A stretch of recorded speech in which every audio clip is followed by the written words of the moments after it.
W. Frickenstein, and welcome to the Allies in Depravity. Tonight I'm being joined by my old friend Tom Flanagan.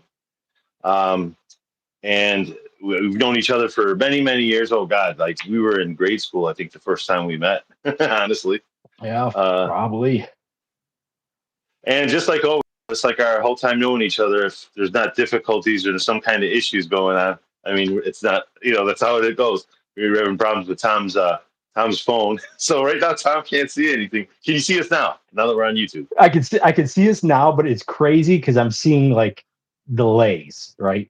So I'm seeing like the conversation we had a few seconds ago. Yes. So like I feel like Max headroom and shit. Yeah, I'm in frame. I think. Yeah, right. All right. It looks good to me. It looks perfect to me. Yeah, I think I'm good. All right. All right, cool. I'm ready. We're set. We're set. We're gonna be. All right, yeah. Like I was telling Tom about this. Last month, I did my first ever episode of Allies in Depravity.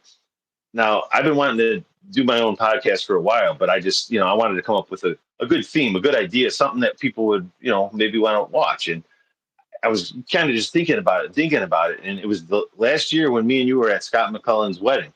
And we just hadn't seen each other in a while. We just immediately launched in a huge conversation about Megadeth again, like in depth about specific records and shit. And it was just like, I remember thinking in the back of my mind while that was going on, like, this is what the show should be. Just get together with friends or people that have like minds and just pick a topic and hammer it out. I think that's something that people might want to watch, So seemed to work out last week. And so thank you. You gave me the idea and just that conversation we had. Awesome. I watched it last week, as you know, and it's pretty awesome. And in both these bands, the Judas Priest one too was great. Besides being a huge Judas Priest fan myself, but the interesting thing about these two bands that's fun to dissect, all their albums is they're quite varied, right? You're not getting the same album every time, and so that makes it interesting. For sure. This was definitely an interesting. When I went back and re-listened to all of them, there was a couple records I had never even heard before. I just skipped them because I had heard like one song or something and it didn't do it for me. So I just skipped the record entirely. So once we decided we were going to do this, that's when I went back and really listened to them and dissected them. And, I think I was right about skipping them. Yeah, there is one that I skipped or largely skipped and sat through because I listened to it all from Killing's My Business all the way to the last album. And there was one in particular that was a real pill to get through, and I will never probably listen to it again. Honestly, there were two for me that were real. That's how I described it, real fucking slogs to get through. Just like I didn't feel good listening to them at all. Yeah, there was some cringy stuff for sure. Some of the discography for sure. Take a quick look at the chat here. All right, man. Lurch, Hales, man. It's been a while. Haven't seen you in a bit. Bowen Lynn, thanks for joining us. Karina Lorraine, Hales, cheers. Let's talk some Megadeth, right? So, what are you drinking there, Tom? Anti-Hero. Nice. Love it. Haven't had it in a while. I picked up one of my favorite beers from Founders, Mosaic Promise. It's something that they used to have kind of like once a year, and then for years and years they didn't make it anymore. And just this year they came out with it again. And I had it a couple of times, and I went back to the liquor store and they had two more cases sitting there. And I'm like, you know what? That sounds like something Dave Mustaine might say. You'll get a load of my Mosaic Promise. It does. Oh, like perfect. It's pretty good. I'm getting that for the Megadeth string. Nailed it. Plus, I don't know if you've ever had Megadeth's beer, Tout Le Monde, but I'm not a fan. I never had it. No, not really a fan of that particular song either. So it didn't encourage me. I agree. They have like 2 or 3 versions of it. That doesn't help. I don't know, right? He doesn't want to give it up. Oh, dude, it's time to move on. Yeah, someone likes it, and his name's Dave Mustaine. Yeah, and I guess that's who. I mean, they play it live like almost every time they play. Yeah, big hit for them. That's usually when I go take a piss. Yeah, Drinking a Belching Beaver peanut butter milk stout and waiting for some Dave talk. All right, yeah. That's like a perfect beer for winter for me. Oh, I love that. Peanut butter. Oh, man. Nice stout. They build an impression. I almost sound like the Macho Man. Oh, yeah. All right. Well, I mean, this is going to take a bit. There's 17 records to go through. Yep. So why don't we get things rolling? This is the segment I like to call Rank. We're going to, notice how I printed the signs. I was trying to tell you. Last week, I noticed that for some reason, YouTube, when you use the selfie camera, everything's in reverse. There's no way to change it. I tried looking it up. So anyone in the chat knows how, a secret, let me know. Anything I found said you can't do it. So I decided this week to print all my signs in reverse so they looked right. That's so smart. I mean, I'm not all high tech. I can't use all the like graphics and shit. As you know, I've always been a DIY type of guy. All right, well, why don't we get going with rank here then? They have 17 records. We also decided on that we are going to include hidden treasures in there. It's not a part of the official ranking, but just because it's a great record, it's a compilation of a bunch of songs from singles, from soundtracks, cover songs. Great record, but it's not a full-length record. It's a compilation. So we like it enough where we're going to rank, like, if we were to include it, this is where I would have hidden treasures. So whenever we get to where you're going to have hidden treasures, just go ahead and announce it. Even if you already said this is my number, whatever. And hey, by the way, this is also where I would have had my hidden treasures. Okay. So we'll start with our number 17, and we'll give the album. We'll talk about the record, and then before we move on, we'll each tell what our favorite song from that record is. And you're the guest, so you get things started. What's your number 17? Well, my number 17 is Risk. That was first time I listened to it, and like it was a chore. I feel like it's Megadeth. Has made more attempts at commercial stuff, and at times it's like I feel like they've done it in a way to where they still wrote good songs, but at this point, I think it just like smacks of desperation. Like we're trying to hit some sort of mark that we didn't, and there's nothing left of Megadeth here. So yeah, I really, and like it was difficult even to pick a song that was mildly likable.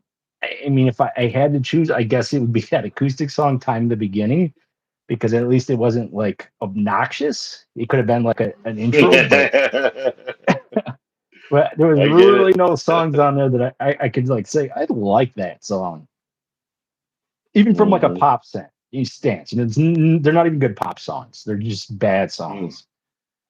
Dude, the whole time I listened to that, I kept thinking in the back of my head, this sounds like adult contemporary or some shit. Like. No, it was like, what is this? Whoa. We'll get there. We'll get there. Because my number 17, you would think would be Risk, but it's actually not. My number 17 is the follow-up record to that, The World Needs a Hero. I had never listened to that record, nor Risk, before I listened to all of them all the way through. Those were the ones I heard a little bit off of and just didn't like it and skipped it. And again, like I said, I was right because I had the same feelings as you said when you were listening to Risk. I'm just like, what in the hell is it? Just got worse and it got like painful. Like, I don't even want to hear this no more. I just did it because I had to, because we're going to rank them and I had to be thorough. I like to give it my all. Yeah. And yeah. And so when I got to the next record, The World Needs a Hero, I was like, oh, at least there's chunky guitars. All right, ooh, Yeah. I was relieved. Like, all right, at least everything's fucking not like, acoustic and fucking. Oh, I don't even know how to describe Risk, but so I'm like, all right, here we go. All right, it's already better. And honestly, I just kept waiting for it to get better, and I was giving me the same vibes as Risk. Like, dude, I liked it even less because, yeah, all right, we're back, we're heavy again, but it's just I don't like the songwriting. It just didn't. Yeah. Nothing clicked on it for me at all, at all. And I was like, it made me. I got that same aggravated feeling and that same ball in the pit of my stomach. Like, I don't even want to listen to this anymore. I just have to. I'm like you're being force fed some food when you're a kid that you don't want to eat, So my number 17 is "The World Needs a Hero" from 2001, and favorite song I picked "Dread in a Fugitive Mind." Just because that one and "Return to Hangar" were probably the two heaviest songs on there, and "Return to Hangar" is just so cringe. It's just It such a is. fucking baby down, watered down version of Hangar 18. It's like, why? Like, I know. I don't get it. So I don't get it, and I don't like it. And yeah, so if you put a gun to my head and ask what's your favorite song, I'd say "Dread and the Fugitive Mind."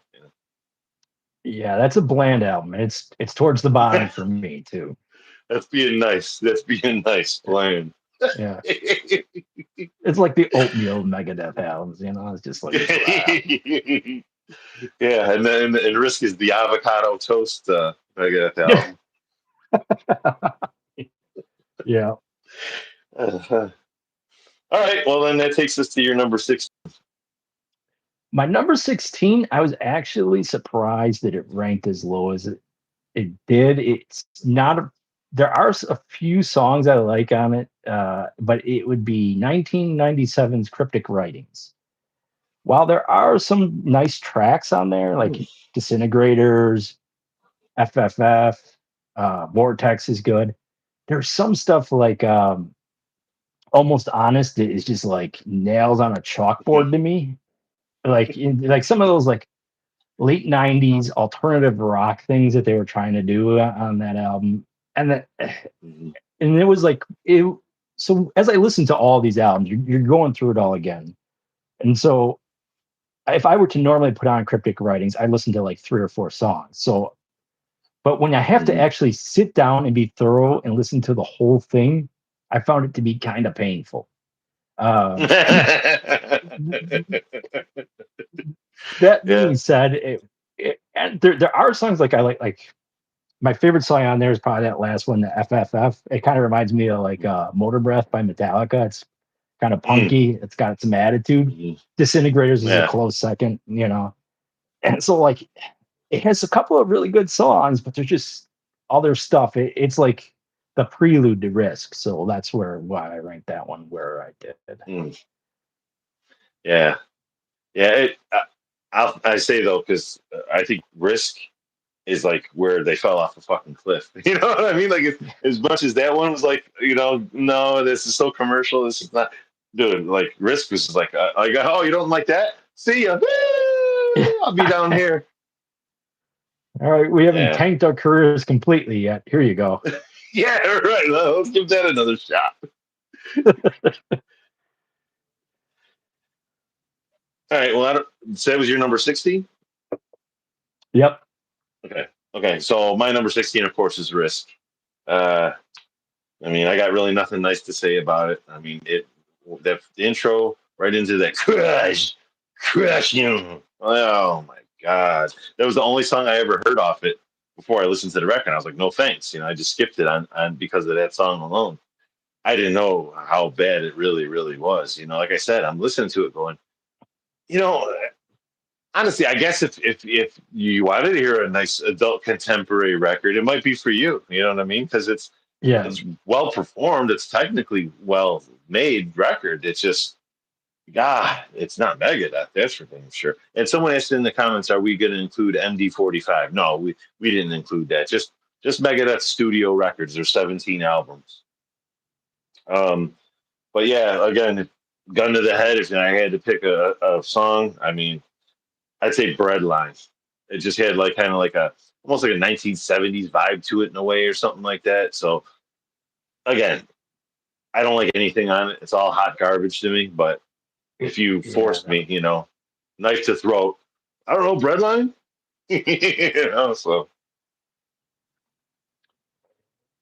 so I can honestly say those are my two worst.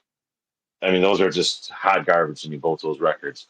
I mean, it slowly works its way up from here for me because we're not out of the woods quite yet, but Not quite. but we're getting better now. We're getting there's a little more flavor with each oncoming one for me. So, all right, so that takes us to your number 15. My number 15 is The World Needs a Hero. Okay. What it is, like you say, it's like it's not Risk. You're like, oh, it's heavier again, and then like Hangar 18 or Return to the Hangar. It's like that is such like a, I don't know. It's just disrespectful to the original classic. You know what I mean? I know, yeah. Trying to land it, and I don't know why. Like once again, there was no songs that I really liked, but it inched over Cryptic Writings, but there was nothing that really made me completely cringe. So that's the only. It has no standout songs. Like Cryptic Writings did have, and I went back and forth on these two, like between 16 and 15 a bit. But I could easier sit. I could. It was easier for me to sit through The World Needs a Hero in its entirety than it was Cryptic Writing. That being said, it is very hard for me to pick a favorite song off of this album because it is very bland and the songwriting's just meh. I mean, there's no, even when they try to get thrashy, like they throw the thrashy lead section in Return to the Hangar and stuff like that. I guess Recipe for Hate Warhorse had kind of a little bit of meanness to it, so I kind of not really good song, but there was like at least a little bit of something to it, a little bit of attitude, but it's still not really a good song. It's a long way from state of the art speed metal, right? For sure. Yeah, I hear you, man. That's yeah. I'm not a fan. I'm not a fan at all of those records. So, needless to say, if I was to put together a Megadeth compilation, there'd be nothing from those records at all, anywhere near it. All right, so my number 15 was another record I kind of skipped the whole time. I had heard one song off it and thought that song was decent, though. It was one of those ones that kind of like, so much music coming out, it just got by me, and just never really locked in. Super Collider from 2013. Honestly, the only song I really dig is that one song that I heard, Kingmaker, the very first track on the record. I actually saw them on that tour. That's when me and Craig took a road trip down to St. Louis because Maiden wasn't coming to Chicago at all in any of their stops on that tour. And they were doing Seventh Son of Seventh Son, that whole thing again. So we're like, fuck it, let's go to St. Louis. So me and him took a road trip down there. It was Megadeth opening and Maiden, and they were on that tour, but that was the only song from that record they played. It was Kingmaker. So decent song, it's not great, but it's decent. Yeah, it's a decent song. Yeah. I mean, if it's on, I'm not going to tell somebody to turn it off, but I'm also not going to go and put it on myself. It's one of those kind of songs. Right, and this album was, come to they had done Endgame just like 2 albums before that too. You know what I mean? Yeah, right, like, exactly.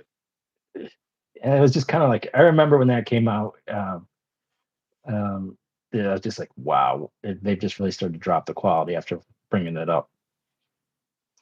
Yeah, it's like there's been so many highs and lows with this band. They'll hit a fucking high, and right when they're at their peak, like, oh, I can't get any better. I guess not, because then it starts going down, and then they make a little comeback and they start getting really fucking good again, and then they go right back fucking down, even worse this time though. Yeah, and I don't know what that's about. Like, I understood it more like in the '90s, like when they kind of, Countdown to Extinction. They were riding a wave. Yeah. But then, like even after that, that time has passed. That was a moment in time that, yeah, right. Like everybody, all the thrash bands tried it. They all followed Metallica's lead. but that time is past. That style of music at this point, like playing watered down thrash light, isn't going to really work in past on the 1994. You know. Yeah, I hear you. It's I mean, remember that wave though. It's like every thrash band like had a record like that. Maybe not Slayer. I mean, they're probably they're weak one. I don't know, but like Exodus, I got a thorn in my side all my life. I'm never leaving alone. And like Testament did the same thing. They got slower and more just chunky, and all of them did it. Anthrax, all the thrash bands, they did. Like, dude, Metallica, they got onto something here. But then again, that's kind of like all those bands started around the same time when Metallica started coming out too. So it's like Metallica was just, I guess, a trendsetter, I guess, Yeah, like so Metallica, they made it. They sold them, a gazillion albums with that Black Album, and then everyone else got dollar signs in their eyes and tried to follow it. Yeah, it didn't work.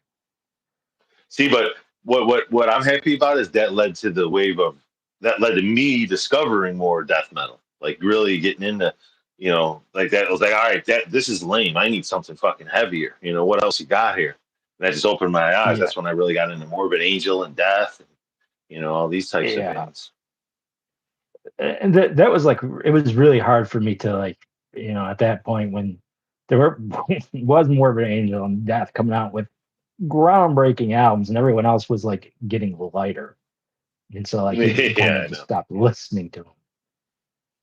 See, but you know what's cool though? I just had this conversation with someone else. Like pretty much all those thrash bands now though have turned that around and come back. And some of these thrash bands, in my opinion, are releasing some of their best fucking work now. Like Death Angel, I'm a huge fucking Death Angel fan, and I think they're, just their first couple records, but then, I don't know, they just like the shit they're putting out now is just like, I'm here for it, Anthrax, their last two records are like two of my favorite ones. Yeah, they're good. Overkill, that last Overkill is mean. Mm-hmm. Yeah. So unfortunately, Megadeth tried, like we said, if you looked at their fucking the way we look at it, I'm sure the chart would be like this. It'd be up and fucking like someone's medical thing. And like I wish I knew what was going through his head, like when he's like making these decisions. Like I'm sure his bandmates wish they knew what was going through his head. Yeah, I think he's probably a pretty crazy dude, honestly. I would imagine so. Hey, Jordan, thanks for thank you for finishing before you joined us. He's the guy that was in the chat last week with all the porno names and the dirty shit. Funny Jordan. All right. So you're number 14. Well, unfortunately, we're gonna have to keep talking about Super Collider because number 14 for me is Super Collider.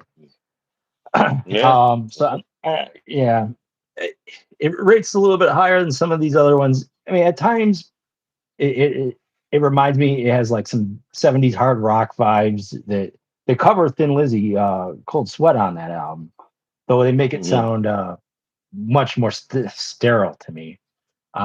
So I do dig hearing that. I'd say probably my favorite one on that album was, I think the song was called Dancing in the Rain. It got pretty heavy for a little bit. I think it does have that idiot from Disturbed in it, but overall, that song, I think he's in it doing some guest vocals, but the song gets pretty heavy. Jordan. So, Jordan, did you hear that? I'm not the only one who hates fucking Disturbed here. We're Chicago. You mentioned the guy's name before, and I just got Buffalo on him, and he's like, "Oh, geez, I don't want to upset Bill." Note to self: don't talk about Disturbed.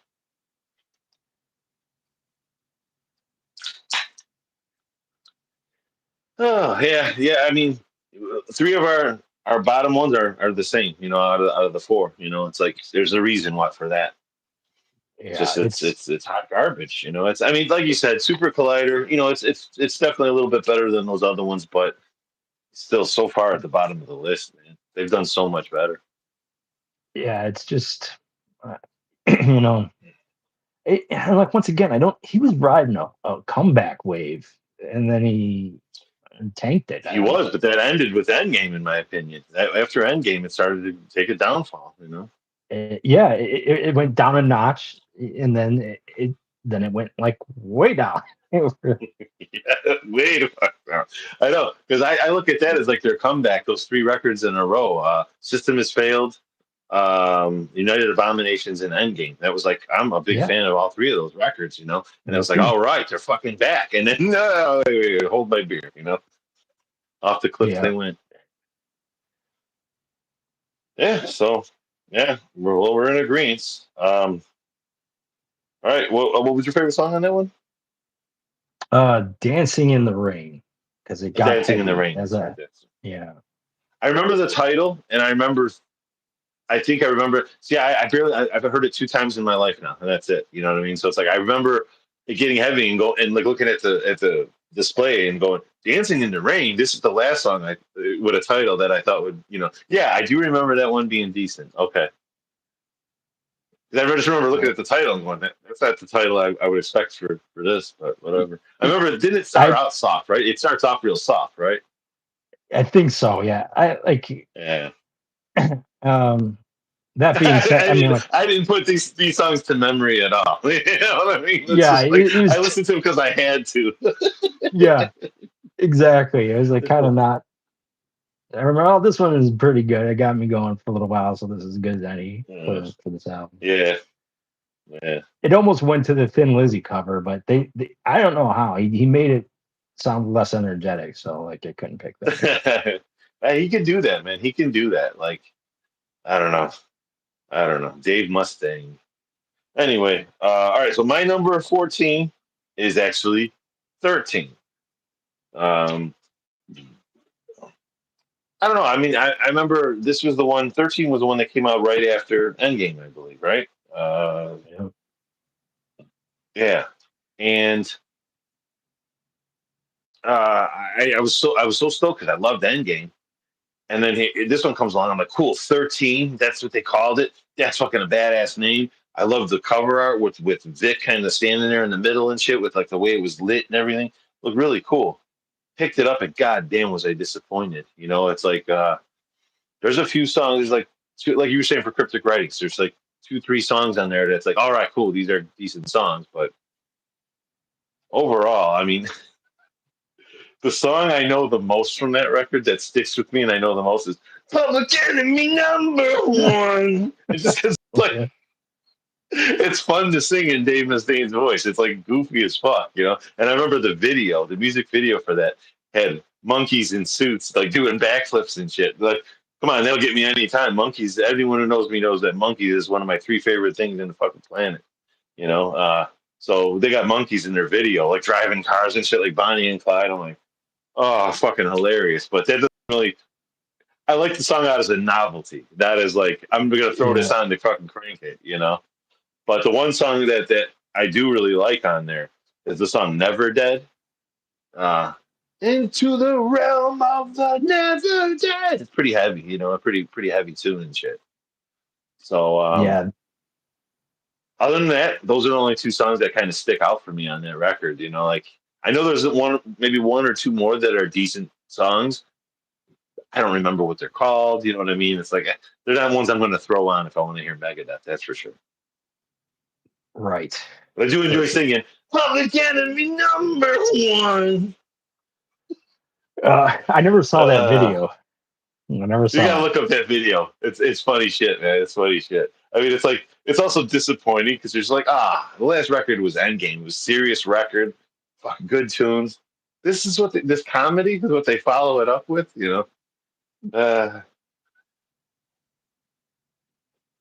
So yeah, 13 is my number 14. All right, moving on. What's your 13? Well, once again, we're gonna have to keep talking about the same album because my 13 is 13. There you go. See, I knew we had mostly the same opinion. Yeah, it's same thing. Never Dead almost was my favorite. Is between Never Dead and then sudden death, that first song, so I ended up going with that one.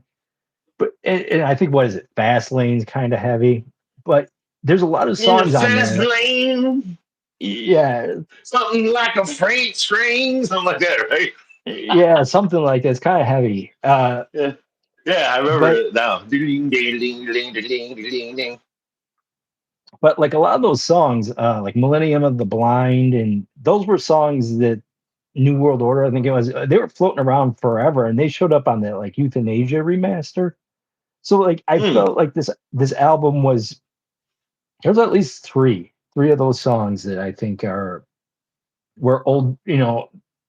I don't know if they fully made it onto like a studio album, but they've been kicking them around for years, and it that whole album feels like something they threw together to finish up their record contract. And I think that was their last album on Roadrunner Records. So I think they just kind of did what they mm. did to. So it was funny because I thought that's what I saw it as when I saw those songs getting put on there. And then I thought, oh, when Super Collider came out, like, so they saved all their good stuff for the next album. And boy, was I wrong. 'Cause, yeah, but, but yeah, very dull album overall. Yeah, yeah. Again, forgettable. You know what I mean? Like it wasn't. I knew when I listened to it like years ago and shit. It's been years. It was like the last one I think I bought on actually physical disc. You know what I mean? Because I was really into the three before. I owned all those on disc. So when this one came out, I was excited. I remember I think I bought over to Best Buy on the day it came out just to pick it up. You know, and put it in the car. You know, like you used to do when you still had. I don't know about your car, but my car don't have no CD player. You know. So the first thing you do, you go buy the shit and you throw it right in your and listen to it as you're pulling out of the parking lot. I'm pulling in and going, uh like Yeah, man. it's like Endgame, and then there's this, and it's like Super Collider So, Crash. so I was like, oh no, I did buy more after that. Wait, because we go on to Dystopia. Yeah, so I did buy Yeah. some more records after that. That was the last one I bought for a while. Put it that way. All right. Let me check the chat real quick. I saw, yeah, Jordan is rubbing it in that ironically all three of us have the same haircut as David Draymond. Yeah, still fucking. Uh, He saw Slipknot and he saw Rock the Phantom. Saw Slipknot in San Diego with Disturbed during their set. They had to stop the show because people kept throwing shit at David. Yeah, I was there when people were throwing shit at Marilyn Manson. Sorry, not sorry. Um, is he your brother? He's my brother in metal. That's for damn sure. Is Tom drinking a spicy pickle monster? No, and thank goodness you weren't around in those times when we were drinking the spicy pickle monsters. Tom, not good, not good at all. Oh, look at I can zoom in and shit. Still figuring this out, everyone. It's only my second episode, so I don't know why I got brighter though. I don't know what the fuck I did. I made it brighter. I think I don't like that. Anyway, all right. So that was your number 13. My 13 is euthanasia. Um, remember this one was a pretty big letdown for me. Everyone knows Countdown to Extinction was a major step down from Rust in Peace, and I remember when the first ads came out for euthanasia, the only picture they kept showing was Vic in like a Grim Reaper shroud with holding a baby, and cradling it in his arms, and I was like, oh man, does that look fucking badass? And just the way they were kind of like pumping it up, it sounded like, all right, they're back, they returned to form, man. They went dark again. Like, this is gonna be heavy as shit. Cool. And I went to we went to the midnight sale at Red Tower Records in Orland Park, and fucking they gave us all T-shirts, and I got a shirt with that design on it with the baby, and he's holding the baby. It's all. It didn't even say Megadeth or nothing. It just said that, and on the back it just said the word euthanasia. And so stoked we got it. We got it in the car. We threw it in, and it's just like, digga digga digga digga digga, fucking reckoning day. And it's like, all right. You just keep waiting for it to like really kick in, and it really doesn't. It's like, all right, well, this is more of the same from Countdown to Extinction. And then the next song It's a gig, data, data. Treat the consequences. No, I learned to like, I could, if those songs are on now, I won't turn them off. You know what I mean? But again, I'm not going to reach for them and put them on. You know what I mean? It's like, they're still well crafted songs. It's just not, it's very weak for Megadeth standards, you know, at that point. You know what I mean? We've seen what they could do, and they're really slowing it down and really trying to get even more commercial than with this, then Countdown to Extinction. It seemed to me like they were really trying. They cut their hair and shit, you know, and they started dressing nice. You know, it was like it's like, all right, you guys are starting to take this Metallica Black Record thing a little too far here. You know, can we reverse?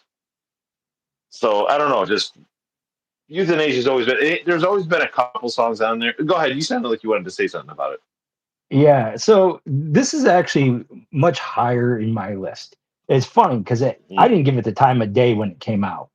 I remember like even reading a favorable review of it in Metal Maniacs, and he was talking about how there's still good songs, well crafted, but it went further in the direction of Countdown to Extinction. I was like, that's enough, and like, I'm not. That's all I had to hear. And so I did not give that album. I never listened to it until 2004 when those remasters came out because I liked The System Has Failed, and he was talking about fixing. And I actually like that album for what it is. It's not a thrash metal. It's not the state of the art speed metal band, that's for sure. But there's some really good melodic heavy metal on there too. If you can look at it almost as that it's not Megadeth, it's a really good album. Yeah, that's a good way to look at it. Just that's the same thing I described Metallica's Load record. Like it's a terrible Metallica album. But if the band wasn't called Metallica and it was just some other band, there's actually a lot of well written songs on there. You know, it's just it's not fucking Metallica. You know, but yeah, I get what you're saying because it's not overall not a bad record. Just it's not what Megadeth was, and that's I guess what the disappointing factor. But even going back and listening to it now, I did really notice a song that jumped out to me that really never jumped out to me before in the past, and I wound up listening to the song over and over a few times. It's become my favorite song on the record. I always remembered the song "Elysian Fields." That was the one that always stuck out to me, just probably because of the chorus and everything, the way it builds up, and you know. So that was always my favorite track on there. If anyone ever said Euthanasia, I'd be like, I'm not a big fan of the record, but I do like that song "Elysian Fields." Well, I found a song that now overtook that for me. The song "Family Tree." That's a good song. And how dark that fucking song is, man. It's also about incest and shit. You know what I mean? It's just the way it's like a really well written song, and the way it's written, it has a tone to it and a dark vibe through the whole thing. Let me show you how I love you. It's a secret, you and me. Yeah, dude, that's some dark fucking shit, man. So that's become now my new favorite song on that record. That's sinister. It is. It's a good. There's a lot of moments I think like that, especially if you can get past like it's like rough going down the first like 3 songs or so. Well, not Addicted to Chaos. I like that one too. But like the first 2 songs, Reckoning Day's all right. That Train of Consequences song's a little hard to get past, and then you get the ballad, To Le Monde, and then once you get past that, there's some decent for what it is. If you can like think about it, like if you're gonna sit there and like, oh man, this isn't the first 4 albums, then you're gonna be, of course, disappointed because it doesn't touch those. But if you almost pretend like it's not that band, it's a good album. Yeah, I get what you're saying, and and I think that's the problem with it is that A Tout Le Monde casts such a heavy shadow over that record, you know, and it's God, I can't stand that fucking song. Moving on, it's a simple thing. What I leave behind is hard. Yeah. Jordan, are you so you don't know the song "Metal on Metal," huh? To hit the bricks. But you're right. That is one of the most metal fucking titles ever. Metal on Metal. Great record too. You guys will definitely hate my rankings. But I got euthanasia, number one. Hey man, put them in the chat. I don't care. I still want to hear them. You know, everybody's got their own opinion, and it's all about when you were introduced to the band, kinda. And I mean, we were there. I wasn't there from the fucking start. You know, I was still young and wasn't really into the metal when they started killing is my business and shit. But I mean, I would say right around the era of between like So Far So Good. So Rest in Peace was the album I started with because it was the newest record at the time. You know, Yeah, I had Peace Cells prior to Rust in Peace came out. And I remember getting Rust in Peace for Christmas of 1990. I actually bought them both the same day. I got money, for Christmas, and we live right next to Forest City Mall. So what'd you do every year? The next day after Christmas, all the cousins would sleep over at our house, and we'd all go to the mall and buy fucking tapes. The next morning with our Christmas money. And I remember I bought a Rust in Peace and Peace Cells at the same time. So two classics there. Mm-hmm. Yeah, I mean, where were we? You guys will definitely hate my racing. Yes, okay, we're caught up in the chat. All right. So moving on, we're up to your number 12 now. Did we do your number 13? Yeah, euthanasia. Oh yeah, we were just talking about it for 20 minutes. Dude, that's why I gotta have everything fucking written down right in front of me because I'd be doing the same thing. All right, my number 12 is the new album, the Megadeth. It's not a bad album, and I actually bought this album twice. I bought the Target exclusive and the digital. You loved it so much. No, because the two best songs are bonus tracks. So like, oh, what really? I want, yeah. So I bought both those albums, and then I make my own playlist, and then it becomes it's a decent album. My favorite track on it is probably Nobody's Hero or Bloodlust, the two bonus tracks. But like once again, Endgame was not that, or not Endgame. Dystopia was 2 albums before that, and like this is kind of a weak way to go out. It's not a bad album. I've listened to it a bunch. It I don't care. I like that song. I know some people kind of got all upset because it was punky vibe, but like Megadeth always had a little bit of punk to them. Like I'm not a fan of the song mean? just because of the lyrics. I'm not a fan of the song just because of the lyrics. It's just like, I don't care. It just reminds me so much of Sweating Bullets, Yeah, I can see that a little bit.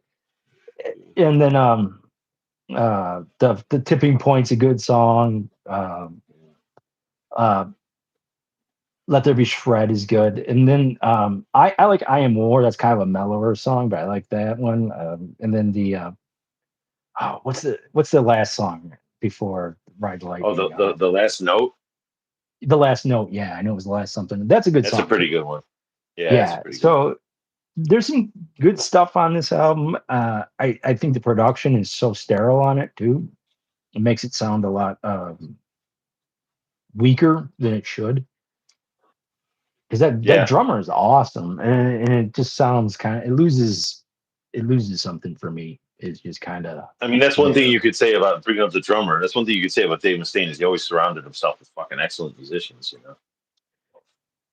You know what I think it is, and then like I heard David Ellefson saying like why do they have him so tied to a grid.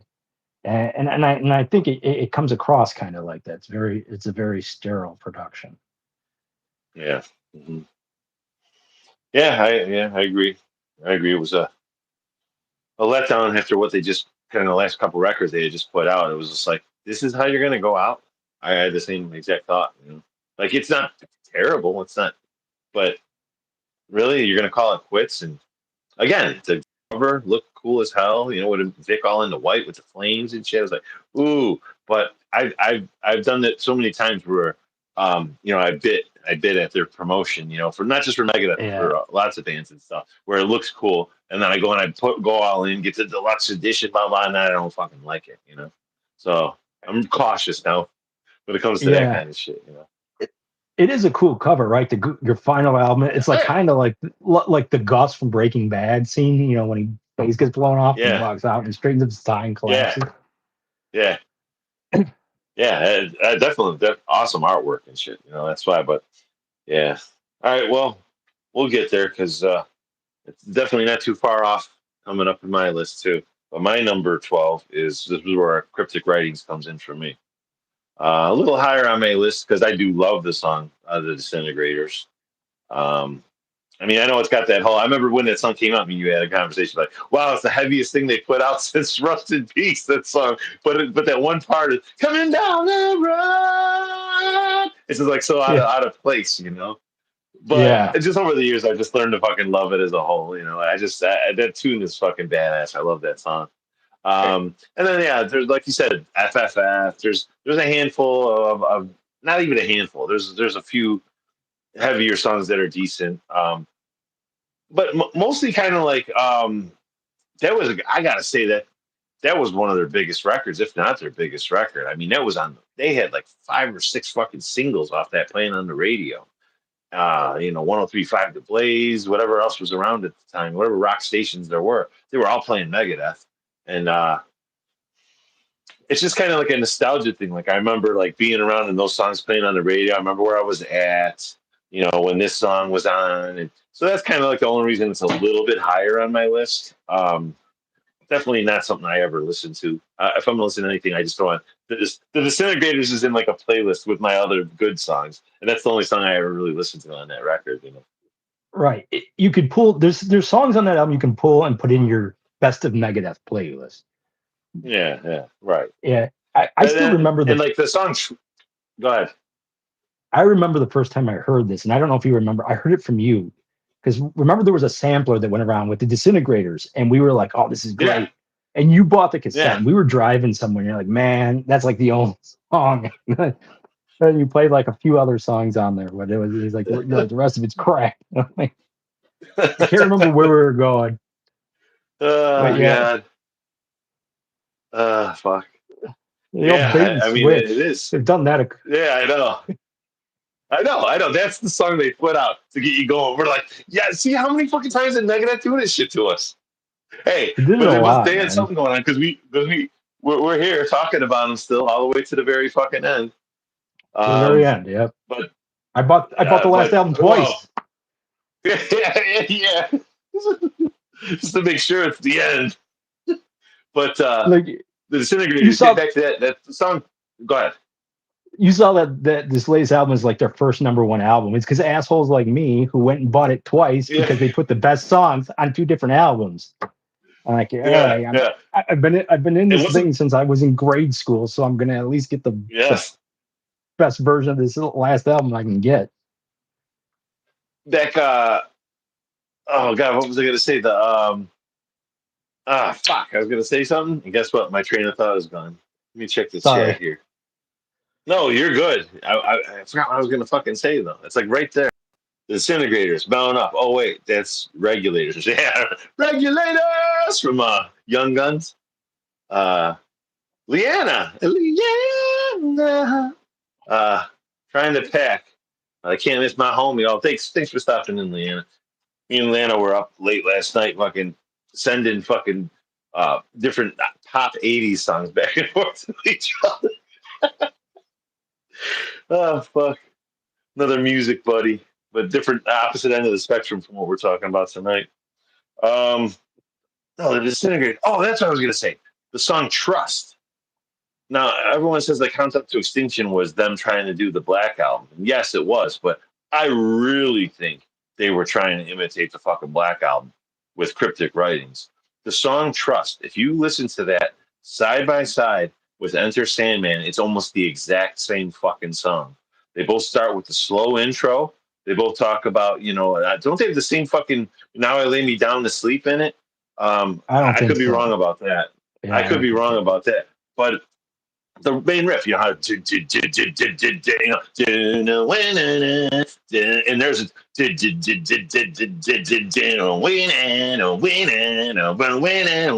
it's like the same fucking riff, everything. It's like the same song, just twisted enough where they could say, "No, I wrote this one." and I just thought that was so shit. Like it's like, and then but they did it. It was like their big fucking hit from that record, you know. It was, and to be fair, I like that song better than Inner Sandman. To be honest with you, it's I not. mean, It's a decent commercial song, I I don't think. really ever want to hear either one of them ever again. Dude, Yeah, if I right. hear Understand Me one more time, I could probably puke. You know, it's like I've heard Do, it enough do, in you, my life. Do I have to hear it anymore? do you remember back in the day, like going into Guitar Center and there'd be like a sign, "No Sandman," like because they didn't want anyone playing it anymore? No, like the what's that in Wade's World? No Stairway to Heaven. Yeah, it was just Uh, like that. oh man, No Sandman. That's hilarious. Bryce probably hung it up when he worked there. All right, yeah. So that's my number 12. So far, I believe our bottom six records are all the same, just in different order. Yeah, I think so. All right, we up for my number 11 then. Yes, this one goes to 11. Yeah, 11. This one's a good album, and it would almost be a little bit higher, except this is where the strain in his voice is really starting to show, I think. And um and that was one thing too I want to say about the Megadeth, the last album, is like there are songs like the strain in his voice is bad, and at times he tries to hit like really melodic stuff, and he's like obviously very flat. Yeah. But my number 11 is The Sick, the Dying, and the Dead. It's a good Mm. album. There's a lot of good songs on there, but at times his voice is just it's like what Hmm. Sacrifice, I think is the name of the song. Or um something about something casting hexes and spells, but he's like really out of key, and like he Mm. didn't even bother. um So, but that album is still good though. I still put that on occasionally. There's like some great songs on there. My Oh favorite, yeah, there's some if heavy I shit have on to there. pick on there, is like right now I think we're getting into to solid albums for me. Hmm. The Dogs of Chernobyl is my favorite on there. That Yeah. riff is just great, and then the end is just when it speeds up to that really thrashy part. Yeah. And I think some of this too, it doesn't quite hit as hard as Dystopia did. Like Dystopia was a much better album, and it had the chore Yeah. of following that up. And I Yeah. think Right. it kind of misses the mark a little bit. There's but yeah, it's still a good album, and I will put that one on, particularly. Uh, we'll be back. That chorus drives me nuts. Like the rest of that song is so vicious, and then it's like, Like, "It we'll will be back. be back." See that? And That was your same problem with Disintegrators. Coming down the road. yeah, I this is know. worse though. Like I'm like, couldn't you've like done like gangland vocals? Like gangland shouts like "We'll be back" or something. Yeah. Just like this. Yeah. Like Take It No just sounded. Prisoners. You know, that would have Yeah, been a total throwback to Take No Prisoners. it would have maybe saved that song. So it's not quite. It's not a bad album, but it's not something. It's not in my top. It's just sitting outside my top 10. And honestly, there's probably on the lower end of my top 10 that I'd probably listen to this one more. So maybe I shouldn't have it here, but it's like his voice is really showing its strain on that album. But anyway, yeah. No, Jordan, get your head out of the gutter. It's not dongs of Chernobyl. Jeez. That's our Jordan.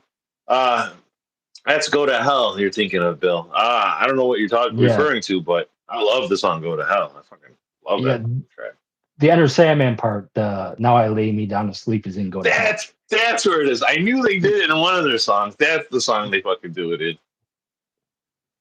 Now I lay me down to sleep. Blah, blah, blah. My soul decay. Yeah.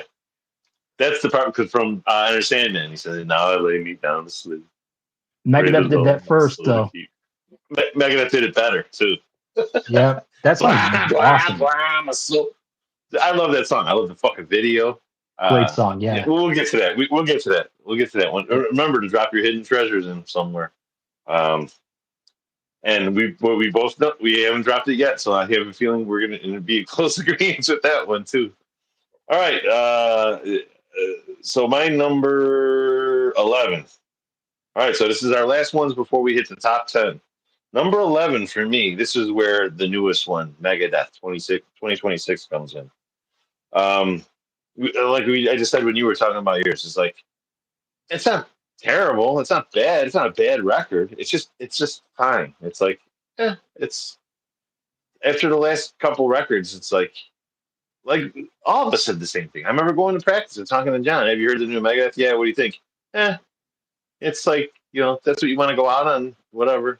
And then they close it out with a cover of Metallica, Ride the Lightning. It's like that's something you should have had on like a as a single, like a B-side or something like that. Like, not how you close out your final fucking record ever. It's like, dude, that was one of the biggest things about me with Dave Mustaine is you could never let that Metallica shit go. And some of his shit was even better than shit they ever did. And it's like, dude, I agree. what's wrong with you, dude? Just fucking let it go. And I mean, come on, you came out the bat, right out the door, fucking with swinging, with fucking Killing Is My Business. I mean, that was putting it to him right fucking there. You know what I mean? And you continue to do that for years. You know what I mean? So it's like already he was off and running, and then he just kept going back to that same fucking thing. It's like, never let that shit go. And you know what the biggest problem for me with the Ride the Lightning cover is? It's no different really than they did nothing to like spice it up It's at all, no change different. it at all. Exactly. It's like a carbon copy with way worse vocals. Yeah, I know, right? It sounds like he's just like phoning it in. Oh, yeah, I forgot to record. Guilty as charged. So he's like doing it over the phone and shit, Yeah, I mean, I think his vocals have taken a real hit post, cancer. Oh, And sure. Oh, yeah, for sure. For sure. Definitely. I mean, he was but never a great vocalist to begin with, but no, his vocals just always fit the music. They with the high pitched and as they got lower and lower, it was just like, and he stopped singing as much. It's more like at talking. one point, my brother at one point, he's like, fuck Megadeth, man. He doesn't even sing no more. He just talks. He just talks over all his songs. I was like, what is that? This is like still like back when we were like that System Has Failed. I'm like, I love this fucking record. What are you talking about? Yeah, right. That I wouldn't say it was like it was. It's the last couple of years that his voice really took a hit. I mean, it's always Yeah. been like you say an acquired taste, but it fit the music. It was perfect for Megadeth. Like you couldn't picture anyone else singing that. No. Right, yeah, K Rock, yeah, for sure. Some kind of monster when Dave Mustaine came and talked with Lars Ulrich and shit. It's like, let it go, bro. I've never watched that. I've never watched it. I just You don't fucking need to watch it, man. It's something else, man. It's something else. You really don't need to watch it. I mean, some of it's kind of cool. Seeing Robert Trujillo, they got the whole process with the auditions when he got in the band and all that. That's kind of cool. But overall, sitting there half the movie talking with a fucking therapist and shit. It's like, what am I watching? yeah, What the fuck am I watching? This is supposed I to be the know, biggest heavy right? metal band in the fucking world, Talking about your Yeah, problems and shit with a therapist. What the fuck is this? And then they followed it up with the worst piece of trash record in their fucking history. Some kind of sounds like he's literally beating on a trash can lid. yeah, I It's know, right? so I, fucking bad. I don't think I listened to maybe that album in its entirety once, and that was I a very tried. long. I couldn't make it through. I think after 4 or 5 songs, I was just like, I'm done, man. Anyway, wrong band. Yeah, These guys are always linked. Megadeth and Metallica have always been fucking linked. So, and there you go. He ends it out with the Ride the Lightning. So yeah, it didn't make it into my top 10. Not a terrible record, just par for the course, in my opinion. Like, it was like a very yeah, safe and mundane way to go out. They're just mostly real, and you can see like their tour they're on, their big farewell tour. I think they only play like one cut off it, and all the rest is just the classic material and shit. I mean, they don't even play nothing from Sick to Dying and Dead, Dystopia. I don't think. It's like, oh, really? I think so. I mean, there might be a song from Dystopia, but I don't think so. I think it's mostly just their fucking, back catalog hits and shit. I'm sure Toot Lamond is on there. Toot your own horn, Lamond. But yeah, so didn't quite make my top 10. Number 11. That's where Megadeth sits for me.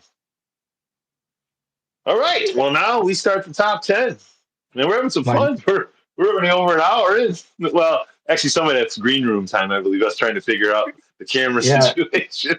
I'm looking at this thing on a tablet next to my phone because I don't know, my camera can't do selfies anymore, so like it won't.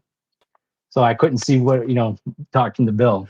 But anyway, I'm trying to tell him. Turn your camera this way. Now point it upwards. What's upwards mean? I don't know, like this way. This way? No, the other way. Like I can't like go to the channel because we hadn't gone live yet, so like I can't visualize it at all. And he's like, "Go here, go a little to the side." Which side? But anyway, me and Tom haven't chatted in a while, and it's like nothing's ever fucking changed. Like this is when we played together in the band INMORTEM back years ago. Our motto was, "It's duct tape that keeps us together, that holds us together." Because I mean, it's like any problem that could happen would happen. But you know what? We'd soldier on. We'd find a way to make it work, and it would work, and it wouldn't keep us down. And that's the same thing tonight. It was like I thought that was the most perfect way to fucking start things out tonight. It's like, all right, nothing's fucking changed, brother. We're still doing the same thing all these years later. We're just a little older now. A little older and a little balder. Then again, I've been balder for a lot longer than you have. You held on to that mop for quite a while. Yeah. It's been a while now. I think it's 2011 I shaved my head. I'm finally, you know what, honestly, I'm finally used to you all these years. These like 20 years of seeing you bald. Like anytime I picture you, I thought of the beard, the fucking long hair. It was just your look forever, man. Same thing with Alan. I see Alan every week at practice. I still picture him with the long hair half the time, And he's had that short crew cut for a while now. Yeah, I know. It's funny, right? I'm kind of image in your head. I'm like thinking to the point, like I'm not quite to the. I had the long hair and the beard probably longer, obviously, than I have a shaved head, but it's getting neck and neck, pretty soon. Yeah, right. Let's see. I've been this way since I want to say 1997, 98, somewhere in there. So yeah, that's where I was going to guess. That I look the same because nobody remembers me with fucking hair. Well, people like, you had hair. As long as I've known you've been around, you've been bald. Yeah, I remember you with hair. I do. But as stringy as it was. Yeah, I remember. I still remember when, and then you shaved your head, and then Tim cut his hair around the same time. You both did it almost. Yeah, back to back. Yeah, he always kind of had like that buzz cut, though. He didn't really go fully bald for a while after that. Yeah, he had a buzz cut for a long time. Yeah, because I remember the old INMORTEM photos of the three of us together. It was like you were the only one still with long hair and shit. Remember that place we used to rehearse in? But it was like a old candy factory or something. Yeah. We had we took all those promo photos and shit, and it's like like he wasn't it like Tim was rolling us over with his car and shit or something, or I was hitting you guys with the car or something. Yeah, I just remember. Yeah, you had the long hair and the beard, and it was me and Tim. And Tim's got a little buzz cut, and I got my fucking bald head. Yeah, I remember. Remember how hot it used to get in there? Oh God, yeah. That was fun. We weren't there very long, but those are just fun. They're memorable, fun times. We had didn't we have our own? Wasn't there a little mini fridge in there or something like that? Yeah, I think you're right. Yeah, where was that? I think that was our biggest thing. We were like, because we were sharing a room with a couple other bands, weren't we? We were just like everyone would like chip in for the rent shit.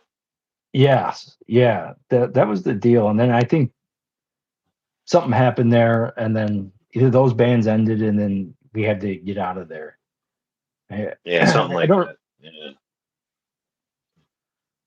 I just remember one night rehearsing, and then we ended at like midnight or something like that. We decided to pack things up and then head to Bachelor's Grove Cemetery. Yeah. Cemetery. That's like 1 a.m. Those were the days. I think I still have a few of those pictures still somewhere from the Bachelor's Grove. Nice. Oh, God, I'd love to see them. I mean, it was like only one or two, but I managed to hang on to. and I don't even know where they are exactly. But I thought they made it to this house. You know what, K-Rock? I told people who talk shit about Megadeth, say what you want about Megadeth, but they never made a Saint Anger. I'd listen to Risk 100 times before Saint Anger once. I don't know. I don't know. Risk's pretty bad. You know, that'd be one we have to rank which one's worse. You know, Risk or Saint Anger. I don't know, man. Ugh, that's you're scraping the bottom of the fucking barrel there, pal. But I don't know. Hey, man, it is what it is. All right, time to start the top 10. All right, the top 10 Megadeth records. Top 10 Megadeth records, and my number 10 is Euthanasia. Because I do think like the songwriting is good. I mean, obviously we're like we need to try to sell more records and all that, but the songwriting is good. Like if you get past a few of the ones that are like a Train of Consequences and a Tout le Monde, it becomes a pretty good melodic heavy metal record if you ignore the fact that the name Megadeth is on the cover, right? And so and for me, like there's just like a moodiness about the whole album, kind of like almost like a darkness, because I think he's talking a lot about, well, obviously the song you mentioned, and then just like about a killing tree. Is that what it's called? No, Family Tree. Yeah. And, like Addicted to Chaos is about his sponsor like overdosing and dying. Oh, really? Yeah. But so there's like this kind of like melancholy vibe to the whole album. But my favorite tune off there is probably I Thought I Knew It All. I love that chorus. It's just kind of yeah. It's a very like it's something that and you had Max Norman producing that album. The guy who did the first two Ozzy albums. He did Grim Reaper, Rock You to Hell. Oh wow! I didn't even realize he was the one who did that. Yeah, and so like I think he kept them. Like Cryptic Writings is not Max Norman. I think when they part ways with Max Norman, I think he was able to get them to like ride that line just well enough to where they were still writing good songs and they weren't like so desperate to be number one that they would just whatever they were following whatever crappy advice was being given to them from after he was gone. But no, I do think if you can get past and I get it. Like when the album first came out, I remember reading the Metal Maniacs article, and the guy's like, oh, this is going further down the countdown to extinction route, but the songs are really good. And I'm like, you poser, no way, no way. But rips his Metal Maniacs in half and throws it in the fire. It was who wrote the review too. I still remember it was S. Craig Zoller. He did. He wrote. I remember the name. He wrote some horror movies. He as you know, I'm a fan of the Puppet Master series. He wrote Puppet Master: The Littlest Reich. It's like and it's pretty cool, that one, if you ever see that one. It's not the same. The puppets look a little bit different, but anyway, it was him who wrote the article. I think it is. I mean, how often do you see this name S. Craig Zoller? I mean, it's a weird name. That's what I mean. It's a standout name. Yeah. Yeah. Especially because Craig. Craig. So anytime you see another Craig, it kind of sticks out for me. S. Craig Zoller. Yeah. So, but then after the system has failed, kind of brought me back into the Megadeth fold. Like he was remastering the albums and he was talking about fixing them, and so I gave Euthanasia and Cryptic Writings a shot. And I mean, Cryptic Writings is only a handful of tunes I like, but I like most of Euthanasia for what it is. If I want to hear a thrash record, obviously I'm gonna put on probably the first four. But every once in a while, I get the urge to listen to that one. So yeah, it's my number 10. Nice. Yeah, like you said, it's not a bad record. It's just like it's not what you think of, kind of like when you think of Megadeth. especially if you're from old school like we were. It's like that's a big departure from especially the first four records.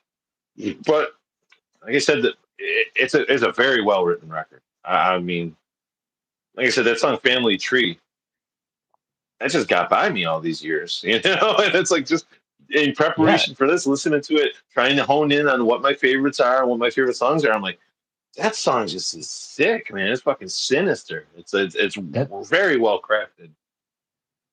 Even the song "Euthanasia" is pretty dark. I mean, the whole record has that like light side and dark side vibe to it. Like light, like with the babies and the rebirth, and all, but also like death is always over your shoulder, kind of. It is like that melancholy. Like you said, I think you used the word melancholy. Like I did, yeah. It's like I don't know, yeah. Leanna, I'm here for the same thing. Leanna said she never really listened to these albums. She's just here for the quality trim. Oh, it's an inside fucking joke. Oh my gosh. With Jordan. Anyway. All right, kicking off my top 10. I'm not too far removed from that record. My number 10 is Countdown to Extinction. Again, good album. There's a lot of good stuff on there, but my God, like after Rust in Peace, I don't want to say letdown, but just like, wow, we're going in a whole opposite direction here. This got very soft. You know what I mean? Nothing really, comes close to matching the heaviness of Rust in Peace, other than maybe like a couple tunes and like Ashes in Your Mouth, I think comes the closest. Yeah. And that's my favorite track on the whole record. That's my favorite song.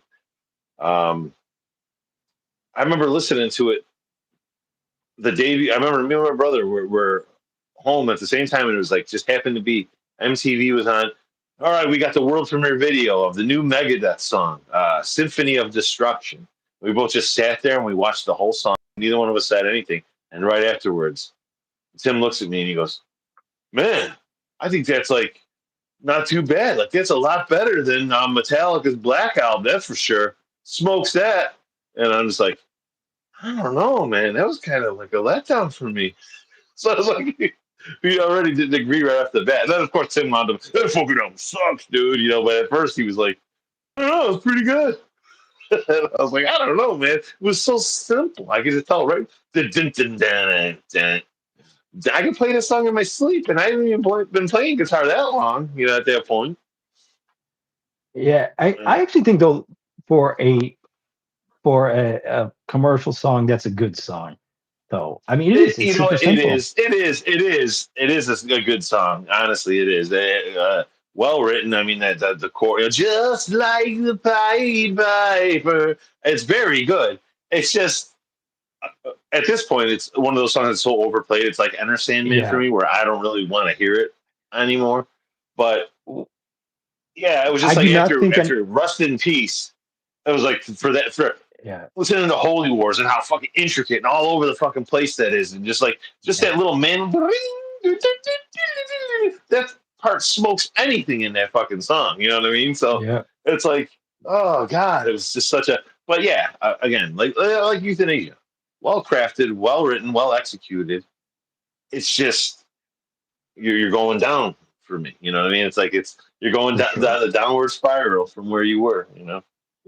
Well, I mean, you've Rust in Peace to that. Yeah, that's like like we said, ups and downs. Their whole career has been valleys, ups and downs, ups, and then sharp fucking downs. You know what I mean? Yeah.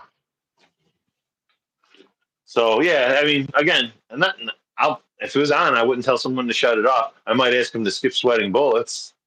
I definitely don't need to hear that. I remember that one time we were watching that tribute band play. I forget the name of it. I don't know if it was High Speed Dirt or who it was. Yeah, I remember me and Pat Clancy were fucking doing aerobics in front of the band while feeling paranoid, doing side steps and shit. It's like he's like almost like telling jokes or something. Da-da-da. Yeah. Take my wife, please. Da-da-da. Yes. Yeah. Exactly. Oh, take my wife, please. Oh, fuck. All right, yo. So yeah, that's that. I mean, it's still good enough to be in my top 10. So it's just at the low end of it. So what is your number 9? Countdown to Extinction. See, we're always right Yeah, there. yeah, yeah. I remember when that album came out. Like, it didn't offend me like the Black Album, and like, and they're like Ashes in Your Mouth. That's a great song. That's my favorite on there as well. There's just Nice. some, and I've actually grown to appreciate it even more with that is an extremely tight record. I get it; it's simpler stuff. Oh But yeah. if you listen to how well executed everything is, it is so tight. Like that, those are just pros playing. You know what I mean? For sure. That's Yeah, one of the words that comes to mind when you listen to it is precision. But that's one of yeah, the problems that also comes with it is that's also one of the words that goes through my mind when I listen to Rust in Peace with precision. yeah, yes. You know what I I mean, mean? So it was such a disappointment coming off Rust in Peace. I mean, I remember getting being a very big Megadeth fan when that came out still, and like mhm. I liked it. I didn't hate it like the Black Album. I still think like Ashes in Your Mouth. It's a better record than the Black Album. Oh, for sure. The songs are well Yeah. written. Yeah. Psychotron, I actually like that song a lot. It's cheesy, but it's But it's it's a good song. there's not really a bad song on the record, honestly. There's not really a bad song. They're all tolerable, at least. You know what I mean? They're all like, I wouldn't turn off any song, except for, like I said, Sweating Bullets. That's probably the only one I would want to skip. And That if they song's didn't overplay just that song silly. on the radio, it's so silly. And if they didn't overplay it on the radio, there is some heavy shit in there. You know, when it kicks in and shit, it's heavy and there's good solos and shit in there. But Yeah. yeah, he said, "Take my wife, please." It's like he's rim shots, right? Then Yeah, I mean, like Skin of My Teeth kind of reminds me of like the how that starts out reminds me kind of not the chords in Hellbent for Leather, but you know how they do the heavy chords and then the higher end guitar kicks in like you know what I yeah, mean? That it yeah. reminds me of that. I mean, some of it reminds me of new wave of British heavy metal a little bit, but a little more polished. That's one of the best songs down there, in my opinion. It, it and like the other thing that I would describe that album as is it's like it's they still those are like basic Megadeth riffs, most of them like thrash riffs, slowed down, played to a Yeah, rock beat. You know what I mean? right. So like Yes. if you put a thrash beat behind it and sped them up, it would sound much more like a regular Megadeth album. It is still Yeah. mostly Megadeth. It's just slowed down. So yeah, I mean, over the years, I both Euthanasia and Countdown, they're not like my favorites, but I really like learned to appreciate the musicianship behind them, and like just they're That's my good favorite songs. lineup. That's my favorite Yeah, lineup is with Marty Friedman and Nick Menza. I mean, that's when they just sounded their most powerful. I mean, and tight and just precision. I mean, they've had so many. That's like I said, Dave Mustaine always surrounded himself with fantastic musicians, but just, I mean, those guys were just great together. That was a solid, really fucking solid lineup. they were great.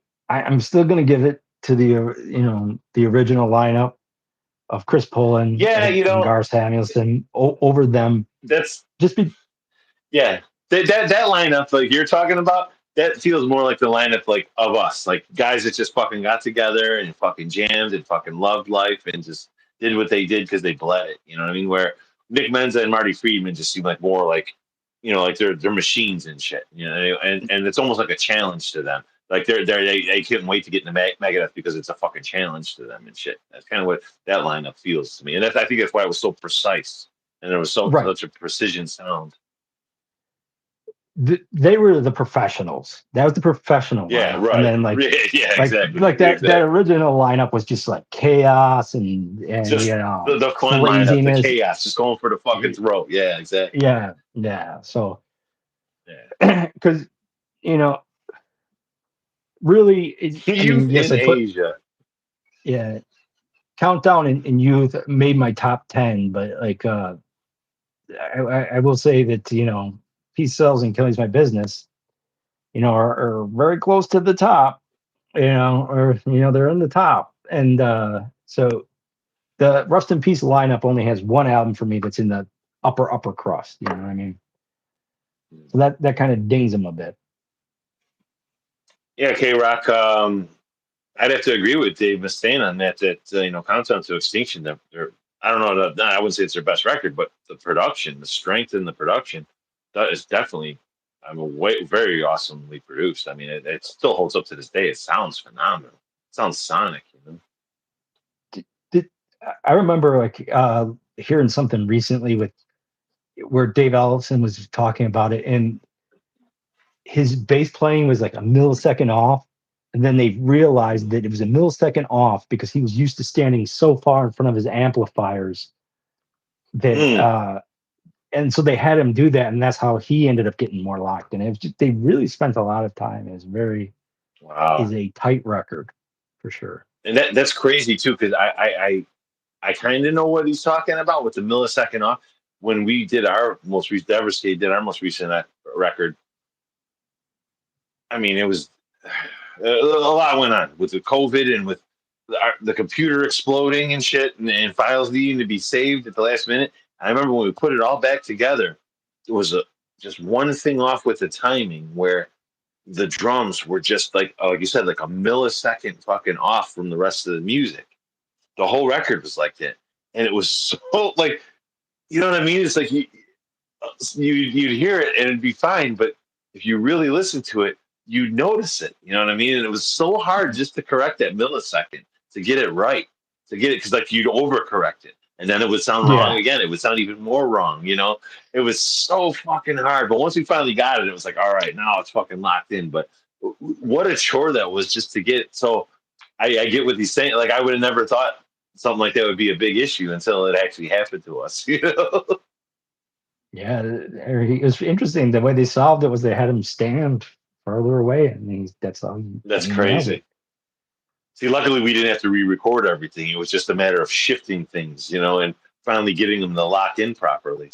But it was like, I don't know. It's just like, oh, I get it. Yeah, precision. It definitely comes to mind with those records. Yeah. All right, so that was your number 9. 9? Okay, so my number 9. The Sick, the Dying, and the Dead from 2022.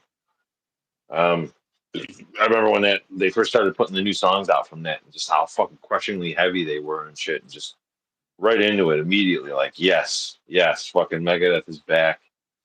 Well, I mean, because Dystopia was great too. I love Dystopia, but was it a few years between records, wasn't it? This didn't come out right after Dystopia. I mean, it's the next record, but it took a few years, didn't it? Dystopia was 2016. And you always assume that when there's something great that you love from this band, they've done it time and time, it's going to take a huge jump off the cliff. So how shocked I was at, like, wow, this song. And again, you heard the first single. I'm like, are they going to Disintegrators me again? Is this going to be the best song and the rest is horse shit? And I was pleasantly surprised. I was like, overall, I mean, it's a fucking good record, man. It's a really good album, unlike you hate We'll Be Back. That's probably my favorite track on there. That's the one I know the most, the one I've listened to the most. The chorus, "We'll be back." It doesn't bug me as much as you. I know what you're saying though. I could get why it would. But the close, super duper close runner up for my best song on that record is the song "Celebutante," of all things. Oh, that's a great song. I love that song. Yeah. Dude, that's a heavy fucking tune, man. And I remember I put them both on a playlist, just those two songs, and I was listening to them back and forth to see, like, I don't know which one I like more. You know what I mean? But I just know the "We'll Be Back" more because I heard it more times or whatever. It just edged it out. But I had to mention that song because I love that fucking tune.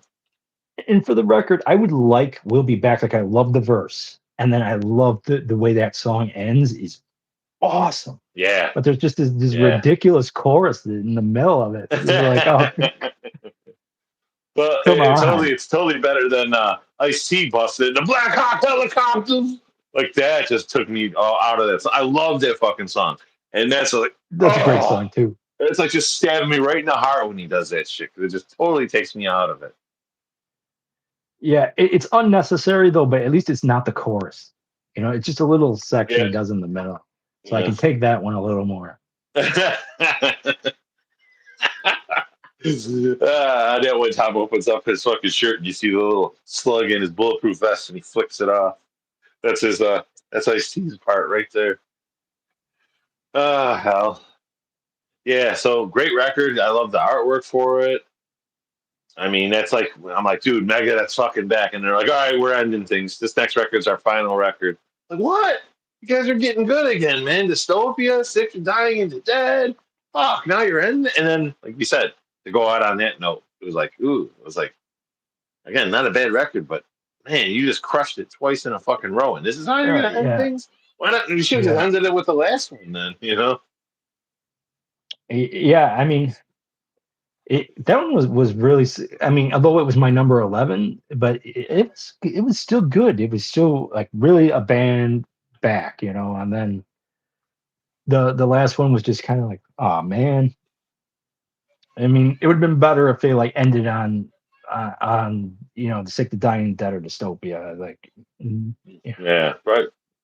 Both way uh, better records than the new yeah. one, but whatever. Hey, I'm noticing in my notes here. I think on when I said my number 11, Megadeth. I don't think I said what my favorite song was. Let There Be Shred. Uh, And then another one I really liked on that one is Obey the Call. The song Obey the Call. yeah, that's good. I don't mind that one as much, but it's still kind of more the talking and like his out of key voice a little bit. Not as bad. Dude, after listening through, I was just telling this to John and Alan the other day at practice. I'm like, after listening through these albums a couple times, all the way through, God damn, Dave Mustaine talks through too much shit. He has too much spoken word. Like it's on like Yeah, every record, and it's like telling this fucking story without singing, just talking. It's like, shut up, get to the fucking song. Like I don't, yeah. save that shit for like on stage between fucking tracks and shit. He's king of the spoken word, Dave Mustaine. Yeah, maybe that's what he'll do. He'll retire Megadeth and go on a spoken word tour. Yeah, he opens up every show with "Hello, me, meet the real me." But dun dun. Me and you just get up and walk out, and we're like front and center, Rimshot. like so totally noticeable. Yeah. Oh hell! All right, on to your number 8. My number 8. But before I forgot to throw in. So like here's also where I would put Hidden Treasures. Okay. But my number 8 is United Abominations. I think this is Before you go on, and we discuss this, let me let you know 2 fucking things. Number 1, number 8 is also where my Hidden Treasures is for me, and number 2, United Abominations is also where number 8 for me. So we'll just discuss this openly. We finally got one that we're locked in. We're tied. We're like normally like we're like yeah. we're stacked, but Yeah. So I mean, this is like part of that great era, which is really like I think era that like people know. I think a lot of people like it's the first 4 albums and they tune out. Maybe they picked up Dystopia and Sick to Dying and the Dead, but this is a good era here. This era, United Abominations. My favorite track on here is Gears of War. That line, smart bombs, precision guided armaments. That is such a Megadeth line. A more sophisticated way to end up dead. So yeah, I mean, there's Gears of War, Sleepwalker, Washington is Next. Let's see, there's the title track. The title track, yeah. I'm blanking on the other song, Never Walk Alone. Well, I think that okay, I was just gonna say cool. I was just gonna say I think you're the one song that you're skipping is my favorite track on the record is Never Walk Alone. There's something about it, man. I just love that fucking tune, man. That's the one that sticks out the most for me on this album. That chorus riff is awesome. Yeah. Such a good song. I mean, it's like it's all over the fucking place, that song. You know what I mean? And the production on this album, Andy Sneap production, it's fantastic. Why don't they have him still producing albums for them? I mean, dude, Andy Sneap, he's great. He did Nevermore stuff. I mean, he's fucking a great producer. I know you have that guy. Why did you? I mean, is this like a money thing and they didn't want to pay him? I don't know. I doubt it. He's probably not asking. He's probably honored to be fucking working on these records. You know, he's a fan and shit. Yeah, but yeah, it's a great record. United Abominations, like you said, all the songs you named. It's, like you said, this is right in the middle of another good streak for them. They took a dip, and then they came back with the record before, and now they're on like a 3-record high for me again. You know, yeah, right in the middle of it. Same. I saw them open up for Heaven and Hell on this tour. Mm. And that was a great show. I think they stole the show. I mean, and I love Dio era Ozzy. Yeah, they played a smaller set. It was mostly like old stuff and a few of these songs, and it was just like high energy. He still sounded good live. He pulled it off live. You know, sometimes if you watch live videos of him, it's kind of iffy, but no, that was they were really good. They were a band on fire again at this point. See what you're now. We're also number 8 is our Hidden Treasures. We didn't say what our favorite songs on there. My favorite song on Hidden Treasures is Angry Again, and dude, it's one of my favorite all time just Megadeth songs. I just love the riff, the tone, just the everything. It has that sinister vibe, and just keeps kind of fucking going with that kind of melody all the way through. The first time I ever saw Megadeth live was at the World Music Theater, and they opened for Aerosmith. And it was when that song had just come out, Angry Again. That was their new track from the Last Action Hero movie soundtrack. And I remember them playing it. I remember watching Megadeth and just thinking, it's one of those days when Dave Mustaine was a little off. You know what I mean? Like you could tell he's fucking high, or something's going on where and I remember just being like, it was like kind of lackluster, but they played that song. They played Angry Again, and it was fucking cool. And it was the first time I ever got in a mosh pit. I don't remember if I got in there. I don't think it was while Angry Again was playing, but it was the first time I ever got in a pit. And I chipped my fucking tooth. The whole rest of the show was like my fucking tongue on. It was like not noticeable in the front, but I could feel there's like a little chunk missing on the back of my tooth where it's all raw, And but I remember them playing that song, and he's just like, all right. We got a new song. It's in the movie Last Action Hero, and everyone tells me I've never seen it, but everybody tells me that the movie sucks. And the best part about it is our song. And then they kick in Angry Again. But they opened for Aerosmith, and I went there. We purposely went to see fucking Megadeth. We're like, we just want to see Megadeth. Maybe we'll watch a song or two of Aerosmith, and we'll fucking split. Aerosmith stole the fucking show that night, man. They were awesome. They killed the fucking show. They kicked the shit out of Megadeth that night. So I don't know if the whole tour was that way. And Dave was just saying, like you said, he's notorious for, you'll watch a bunch of live videos and some he'll just be right on and on fucking fire. And then next you're like, he was doing something before the show, or he's still doing something, It's like, this ain't a good one. So yeah, I remember Aerosmith, we were shocked. We were like, holy shit, man, they played a lot of old stuff then. I see the same old song and dance. That'd be cool to see. It was good, man. They were really fucking good. That's when they had their big album, that Get a Grip with the cowhide and all that shit. That's how it opened. They had the huge cowhide across the whole stage, and you could see their silhouettes, like fucking Steven Tyler dancing like a silhouette on the fucking big shade, and then it dropped. They kicked in with the first song from that record. It was a good show.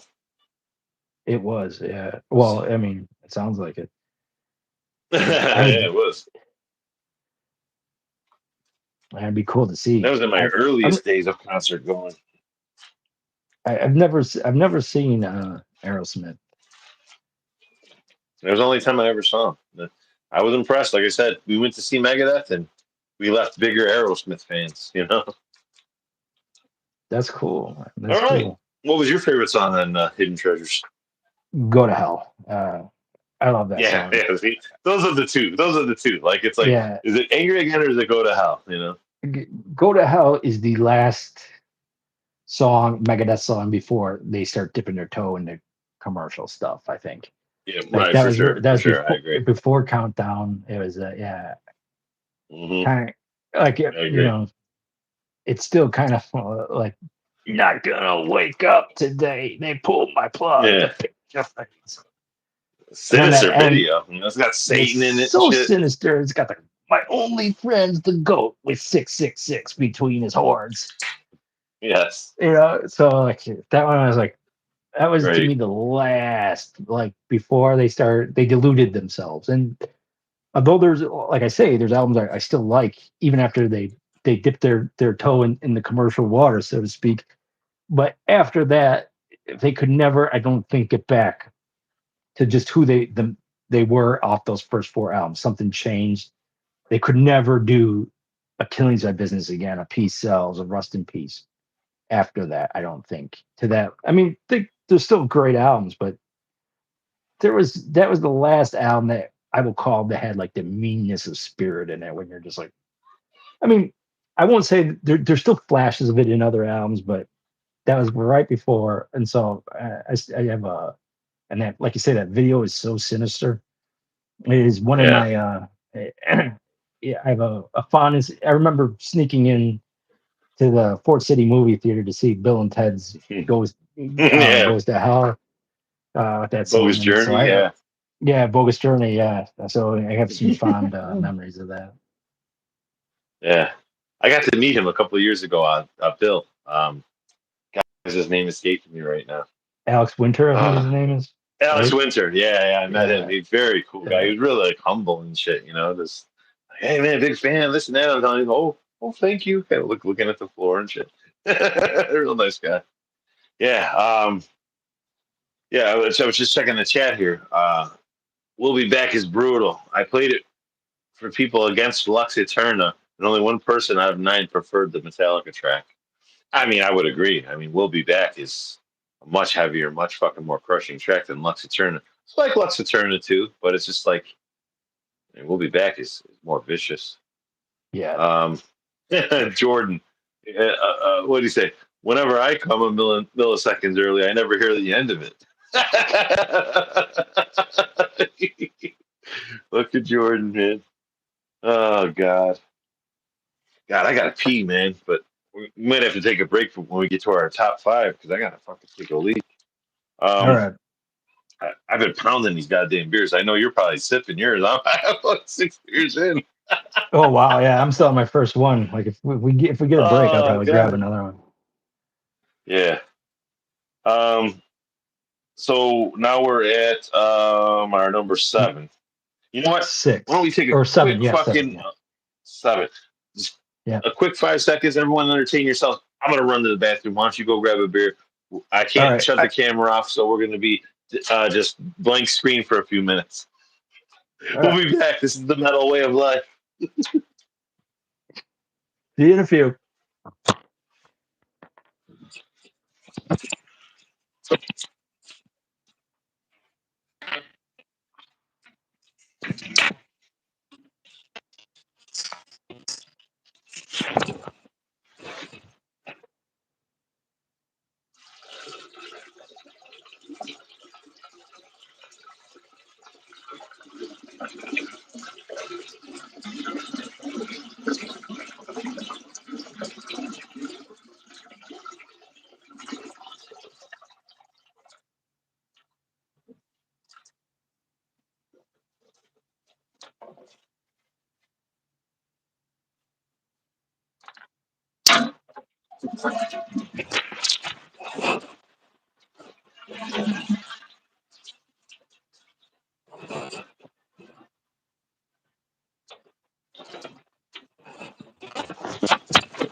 Oh God.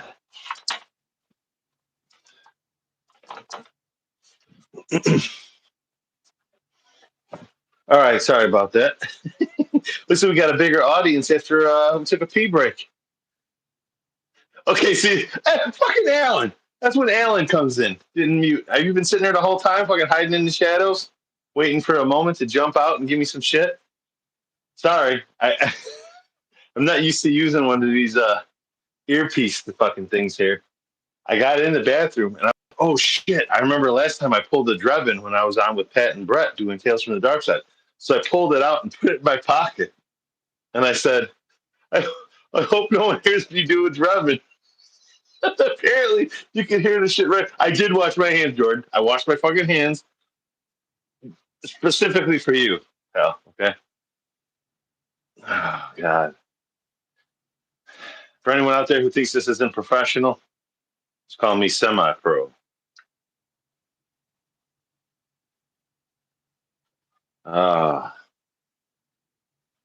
Fucking Alan, huh? Been hiding out in the shadows. Say hello to the night, lost in the shadows. You didn't.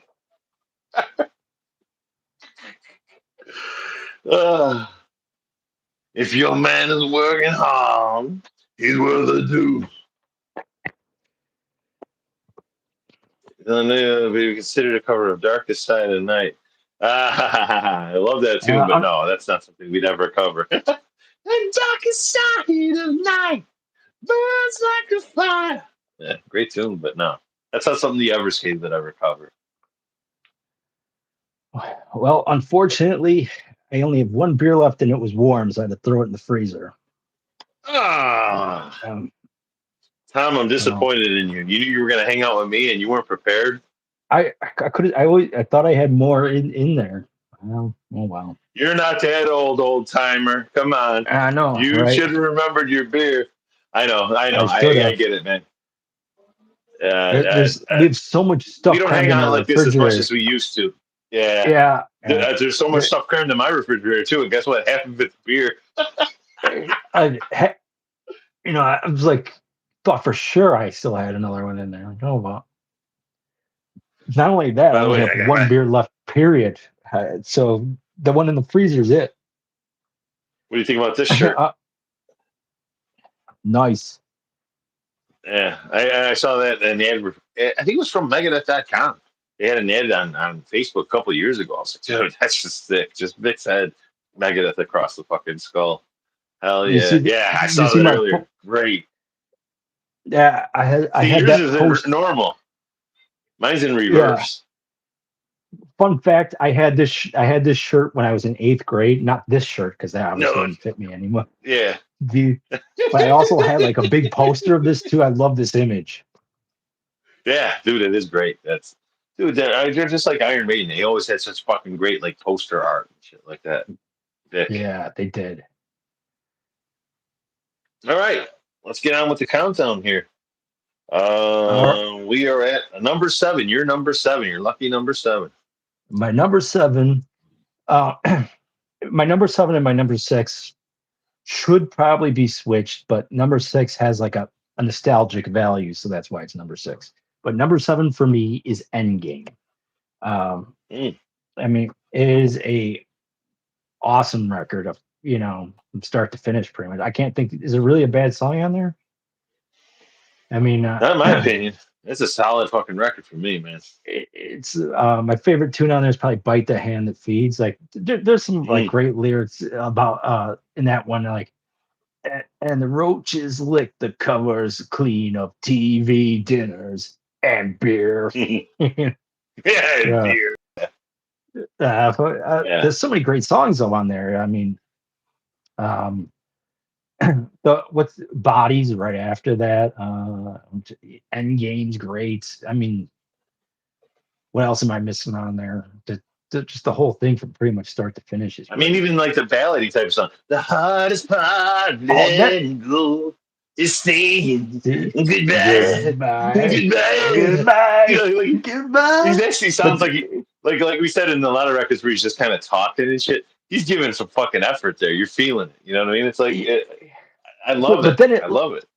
But then it like kicks into like a heavy, fast song. Yeah. Definitely. It's a good album, and it should technically probably be number 6, but for me. But I mean, it's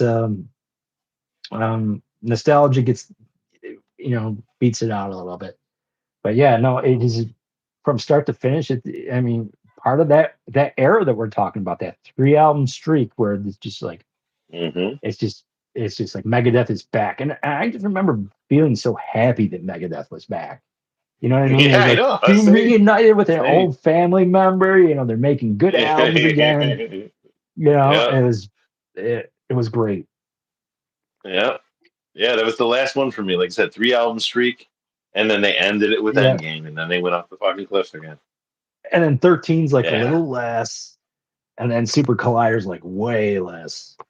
Yeah. I would say 13 is a major jump down from Endgame. Like it's very noticeable. Like I said, I bought it. I was excited. The name's 13. I love the cover. I mean, fuck yeah, I love Endgame. I love the last 3 records. Oh, really?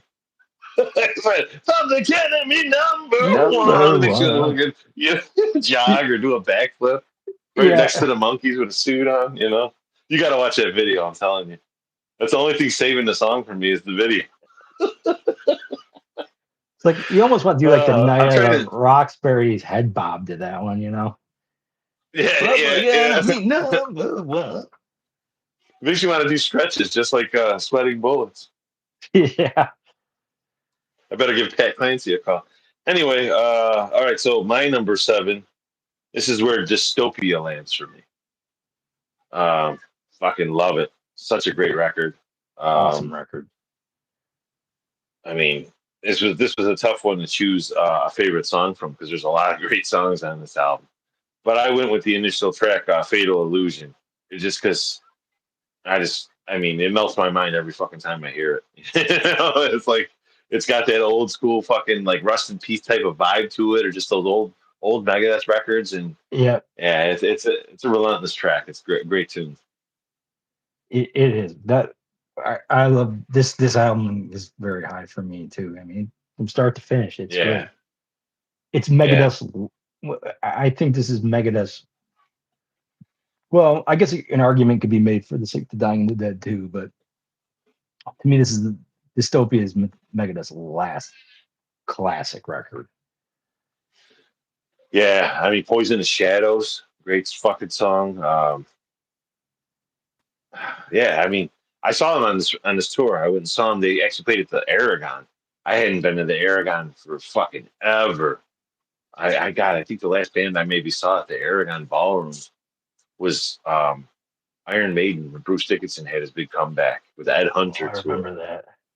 Yeah, I think that was the last time I was at the Aragon. Craig got his car broken into. It was me, Bryce, John, and Craig went to that show. I was at that. That was just like man, the electricity in the air. Like Bruce Dickinson's back in Iron Maiden. Yeah, just the world is right again, right? You know what I mean? Yeah. So that was the last time I went. After that, I went to the Aragon Ball and we saw Megadeth there. It was Megadeth and Suicidal Tendencies opened.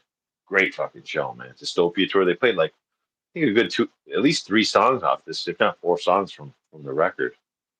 It's great. We were all in the back, like we were in the back closer to like where the sound would be and shit, so it sounded better. Like I know the Aragon's notorious for fucking terrible sound depending on where you're standing. I know the closer you get to the stage, the worse it sounds. So we just stayed at the fucking back, and it was like, wow, it actually sounded pretty good. It was a good show. And I got I remember this is one of the ones where I'm like, I'm pulling the bullet, I'm pulling the trigger here. I'm getting the super deluxe edition Dystopia because I just love the artwork. I love them with the samurai sword on the bridge with the futuristic shit, and the way he has that visor with a red light and all that shit. Looks so cool. Oh, wow. And I was not disappointed. That's like a great fucking, physical copy to own and shit. For sure. Yeah, man. All right. So now we are at your number 6. My number 6 is The System Has Failed.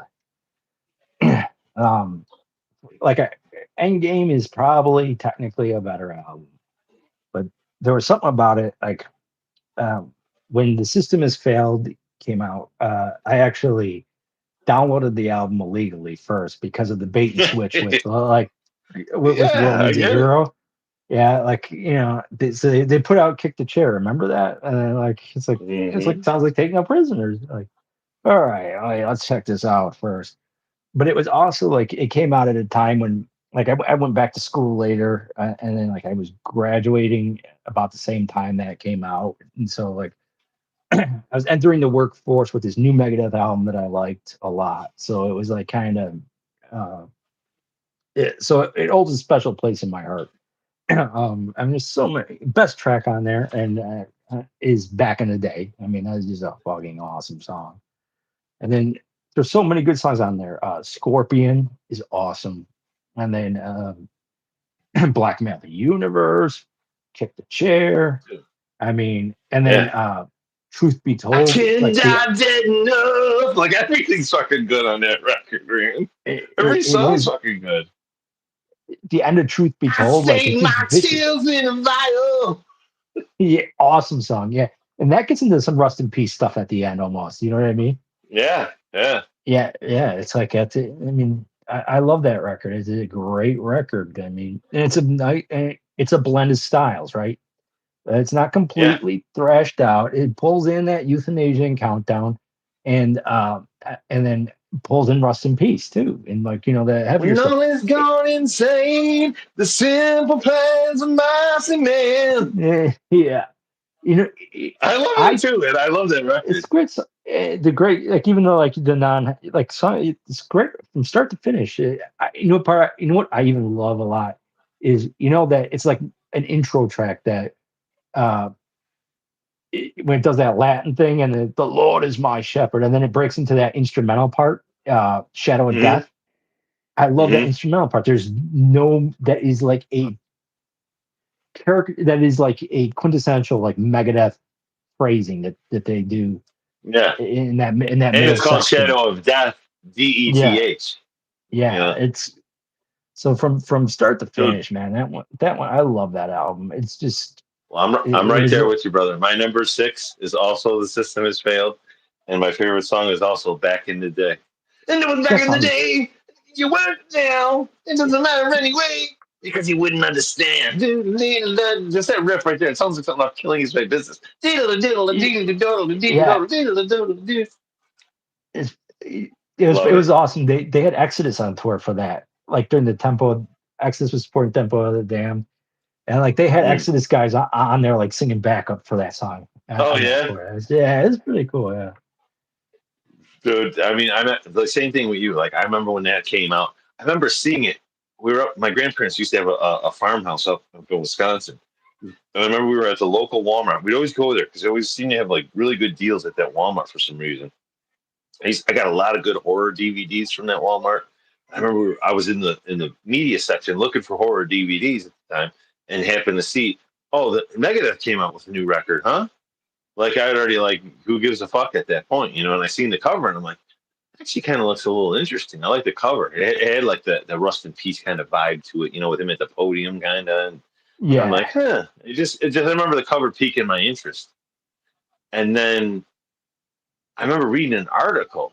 I don't even remember where it was at. I could have sworn it was something with Dave Mustaine talking about how it wasn't supposed to be a Megadeth record. It was supposed to yeah, be his first solo album. He was kind of done with Megadeth at that point and was moving on doing a solo record. And the record company was like, hold on, you got one more record under your contract, Megadeth. So he just changed the name to Megadeth, threw the logo on there, threw Vic on the cover, and it was phenomenal. Everybody I knew, I remember talking to Alan and going, "Hey man, I heard that new Megadeth and it's pretty fucking good, man. I'm digging it." He's a dude. I've been listening to it too. It's fucking dude. It's good. It's like the best thing they've done since Rust in Peace, in my opinion. So it just totally got us back into it. And just I mean, like, again, it's not Rust in Peace. It's far from fucking Rust in Peace, but it's a great record. It's a solid fucking album. It's the first record since then where from front to back, you could just listen to it and have a good time with it. And there might be a song here and there where you might be like, this one isn't for me, but it was the most consistent record since those days, in my opinion. Yeah, it was the first record since Rust in Peace. I mean, like you say, it doesn't touch Rust in Peace, but it's the first one where I said, yeah, I'm all in on this one. You know what I mean? It's like, yeah, for sure. Solid. That was the kickoff again for this one and the next two records that followed it they were on a high again, man. So we share, and see, we haven't been far off this whole list. We've been really fucking close this whole time, and we're right there again. That's our second one. United Abominations. That was the other one too, right? We were both on with that one. Yep. We just had a different song. Oh, and Hidden Treasures. We were on at the same number 8. So this is the first one though.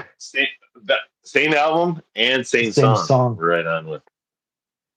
Let me check the chat real quick before we go on. What if the Everscathed? What if they brought out Darren to the Crispin Lover dance and Frank to do Violet dance? You know what? I don't know how versed. I know Darren is a big Queensryche fan. I just don't know how well versed in Queensryche is.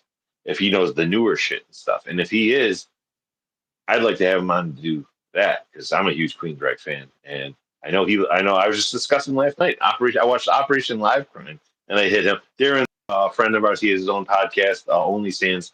He's over in England, and he's a huge Operation Mindcrime fan. So we were just discussing that last night. So I love that. Frank though, I don't know how big Frank is into metal and stuff, but I'd love to have him on to discuss something else. We could always rank movies, Jordan, I'm kind of drunk. I broke Bill's cardinal rule: don't mix alcohols. I told you, man. Started with beer, then switched to wine. Dude, why do you always do the beer and wine? Those are the two you don't fucking mix, man. I mean, if you're gonna do anything, do some whiskey or something. Close out the night with a nice shot. But, start mixing beer and wine, dude. Sorry, Jordan, you're gonna have a hangover tomorrow. It's gonna hurt. All right. Oh hell yeah, Queensryche is the shit. Yeah, fuck yeah, dude. I mean, I love him with Todd LaTorre, the new singer. I mean, he's not new anymore. He's been on like 3-4 fucking records already.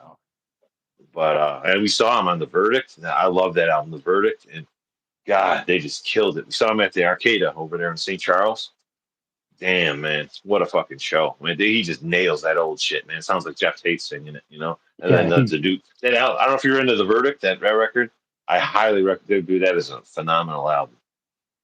I've not listened to that one myself. Really good. All right, moving on to are we up to the top 5? We're finally at the top 5, huh? Top 5, yep. All right. What is your number 5 Megadeth record of all time? My number 5 Megadeth record of all time is Dystopia. Nice. I think that one is just from start to finish. It was, my favorite track on there is Lying in State. I just I remember over like the winter around Christmas time, I was supposed to be in my office here cleaning it out, and I had that album on, and I'm like headbanging, playing air guitar, and like Sheila walks in, she opens the door, she just looks at me, and goes, closes the door on me. But like, but it is. I mean, it's like one of those albums that it really gets you in there. It gives you the vibes of the old days, like Lying in State, Death from Within. That's an awesome song. Fatal Illusion. I mean, there's not really a stinker on that album, but like you said, Poisonous Shadows of that song. That's a great song too. About the Ice Away. Yeah. What was that? Was that a cover song or no? Foreign Policy. Yeah, that's a cover. And like that, I bought the Emperor. That's an album. Emperor Has New Clothes. That's a good one. Yeah. And then what was that song? She had to know. Oh no, no. Oh yeah. Bullet to the Brain. That's a great Yeah. song. Yeah. That is like a perfect Megadeth like vocal line too, like that Yeah. line. No It's man just never deeper. yeah, Yeah. yeah. And What do you think there's about like my mosaic promise? I mean, that's just a mean album, and I think a lot of it had to do with Chris Adler playing drums. I think he was a huge Megadeth fan. I think they wrote that album together. I mean, Dave Mustaine likes to hog all the credit, but I think certain formulas in this band, some of the ups and downs, I think, you know, when the other members were really invested, I think that's when they went higher and made better albums versus when they were just acting as hired guns. Like I think The World Needs a Hero. I think Al Petrelli and Jimmy DeGrasso. I think they were just hired guns playing, collecting the check, Yeah. and I think it Yeah. shows. And so like I know that Lamb of God guy was like a huge Megadeth fan, so Hmm. I think that is why part of why I think he pushed Dave, and I Could think be. that's Yeah. why that album is so awesome. And then in my opinion, um, why like the other two are not quite, the follow up afterwards don't quite match. I mean, No. that drummer is great, Dirk, but I'm wondering if he's more of a like, just listening to what Dave says versus trying to be more of a creative force. You know what I mean? Mhm. Like Yeah. just Right. Right. listening. Right. Uh, so I do think like really one of the few things that hold for me that holds dystopia back. Once again, we're getting into his aging voice here. If it was a Hmm. young Dave Mustaine singing that album, it could definitely it might be Yeah. it had a chance of knocking one of the first four out of my top four slot. But it is Wow. what it is. Wow. Still awesome. Still awesome. Still a great album. I think I know. I think I know which one from the top four would probably knock out. Because Do you? I'm pretty sure we have the same top four. All right, man. Hey, basically, great. We just swapped ours. Your number five is Dystopia. That was my number seven. Your number seven was Endgame. That's my number five, Endgame. This one snuck in the top five. I was pretty confident that System Has Failed was going to be my number five. Just because like for all the reasons we talked about, it was like came out of nowhere, shocked you the fuck out. Every song's great, but honestly, man, Endgame came rolling in like a fucking freight train for me. I'm like, wow, like these guys are just getting fucking better. Like I like System Has Failed more than I like United Abominations, but I always thought United Abominations was a solid record. It just wasn't like I like System Has Failed better. But then when Endgame came in, I'm like, wow, this one's like right there with Yeah. System Has Failed for me. And like this was my hardest choice was which one is number five? Is it System Has Failed or is it Endgame? Because I just love the fuck out of both those records so much. But it was Endgame, man. After listening to it like two more times, I'm just like, no, this is my number fucking five record. This comes after the big four for me. Dialectic Chaos, the way it started. This day Yeah. we fight. Yeah. 44 minutes of target practice, all hell's breaking loose. It's like that story about the true story about the fucking dude who like could put Yeah. on armor and went to war. I was like, man, I just bite the hand that feeds. And then my favorite track on the whole record, Bodies, man. That's a I great just song. love that fucking song, dude, I man. I I And all almost picked that. along the road, and he's singing there. All the body, he's got that aging voice, but he's still fucking going for it. They might have been good friends, Friend, just not good just not friends of good friends of mine. mine. Yeah, I Yeah, almost picked it. It was so it was fucking bite good. the hand that feeds or that one that was going to be my top song for that album. It was like a coin toss. Yeah, Endgame, the hardest part of letting go. Not a bad fucking song on this whole record, man. I love this record, start to finish. So it gets my number five spot and Endgame. Lineup. That's Chris Broderick on guitar, who previously played in Panzer. He played Yeah, Nevermore. And then on bass guitar. Ladies and gentlemen, it wasn't Dave. James Lomenzo. Ellison. It was James Lomenzo from White fucking Lion. Yeah, he fucking killed it, man. Yeah, dude.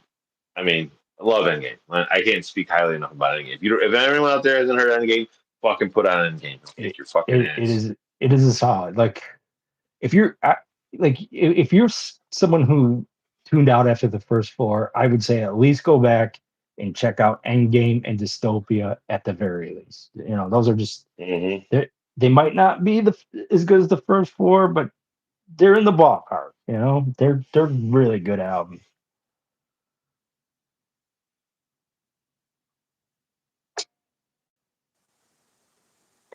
Are you there?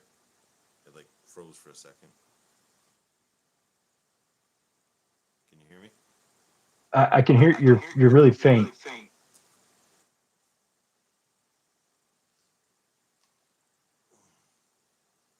Let me try something. Can you hear me? I can hear you. Yeah. All right. Like I hear myself too. Okay. I'm not hearing an echo.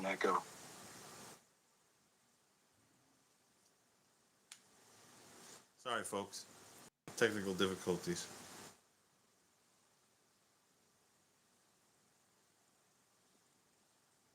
Can you hear me now? Yeah, I can hear you. It's still on the phone. For some reason, it cut my headphones off. I don't know why. It froze up on my screen, and then it cut my headphones off. This ain't working anymore. I can hear you really clear now. Oh, really? Okay. I'm just going to leave it at that then. All right. Let me check on the chat real fast before we get into our top 4 here.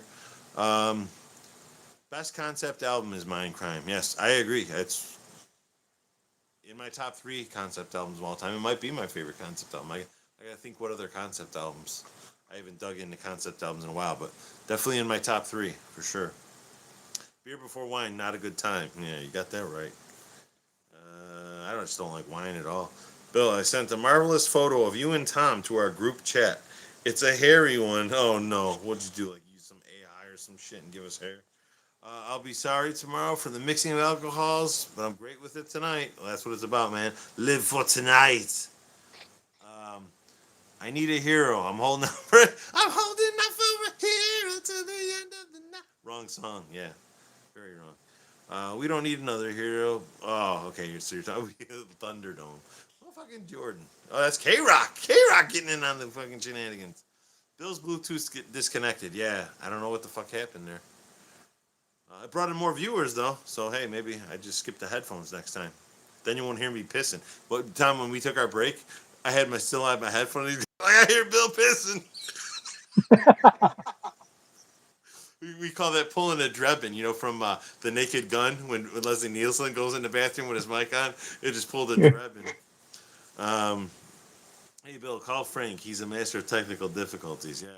Frank's a good guy. I haven't seen or spoken to him in a while. All right, we're on with our top 4. Let's hear what you got, Tom. What's your number 4? My number 4 is So Far, So Good. So Good, So War. We are right there again. That's my number 4 as well. Yeah. All right. My top song is Mary Jane. That was, I wrestled back and forth. Which one do I like more, Mary Jane or Hook and Mouth? I went with those are tough choices. Liar was right there with them too. I love that song. Yeah. I mean, obviously, this is the top 4. The album is great. Mary Jane, Liar, 502. Yeah, 502, yes. Yeah, and it's but it just doesn't quite have the the same as Peace Cells, Killing, and Rust. You know what I mean? It's you guys are saying that we're still having technical difficulties. That you have an echo, and I'm I hear the echo. See, I don't hear it on my end. I don't know what I could do to fix that. Let me try and turn the mic off and turn it back on. Did that do anything? Let me see. Turn yours off and turn it back on. The little microphone on the side. Oh, Oh, I forgot you gotta turn your shit around. Picture of my kids. Yeah. You know what? I think is it this? Hold on. All right. I think it was my. Maybe not. Am I still echoing? I haven't heard it echo from you at all. It's you said I you hear it. Yeah. Oh well. You still there?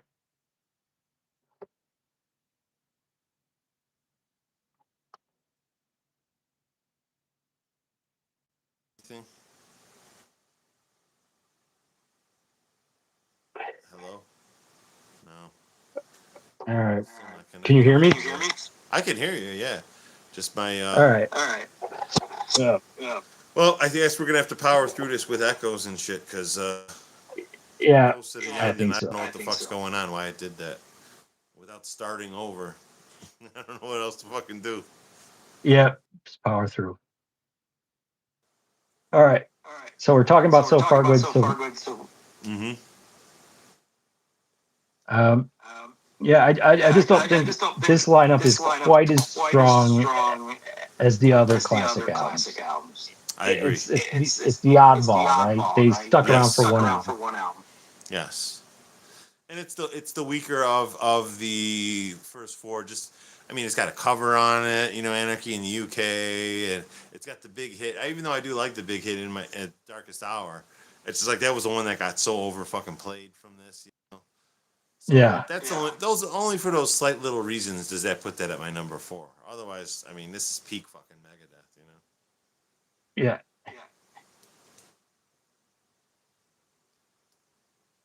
All right. All right. Well, moving on to your number 3. I wouldn't be surprised if we have a match here as well.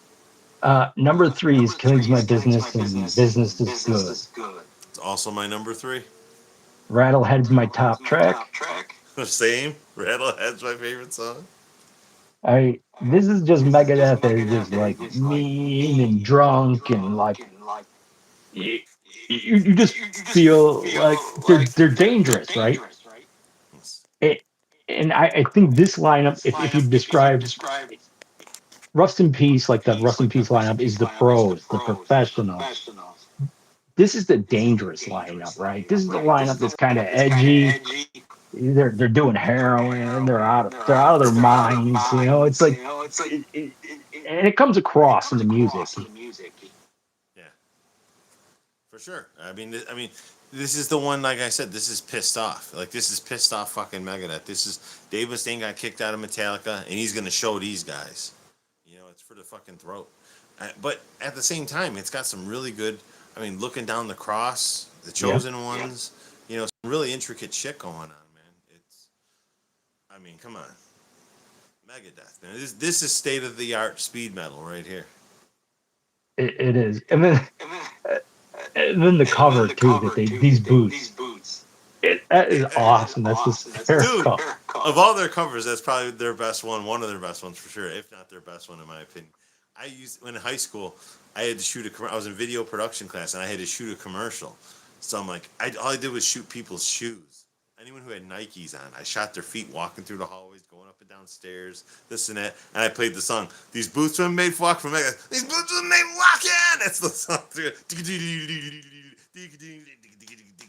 I got a fucking A on my assignment, so Megadeth got me an A. With these boots, got me an A. That's awesome. And I remember my mom hearing me do the video, and she's like, "Is that Patsy Cline or who sang the song?" I don't remember. Someone sang Sinatra. Nancy Sinatra. Yeah. She's like, "I know the original version." I'm like, I don't care about the original. Just give me this one. It's funny. I bought like a version, a remastered version of "Killing's My Business." And I guess the guy who wrote the song got mad about how he changed the lyrics.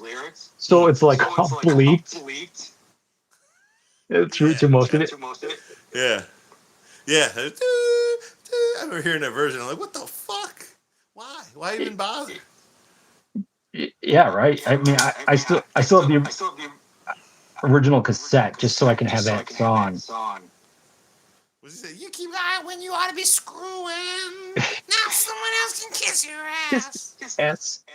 Yeah, it's great. Yeah, dude, epic, classic. That's fucking peak thrash metal for me. So yeah, I knew we were gonna be. I'm pretty sure we probably share the rest of the lineup here. But why don't you go ahead with your number 2? My number 2 is Peace Sells, but Who's Buying? Same.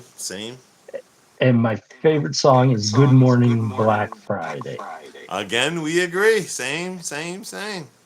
Yeah. Once again, just the production on here and the guitar sound. I love the guitar sound on here. Just like when he's speed picking, it just sounds like a machine gun. Mm-hmm.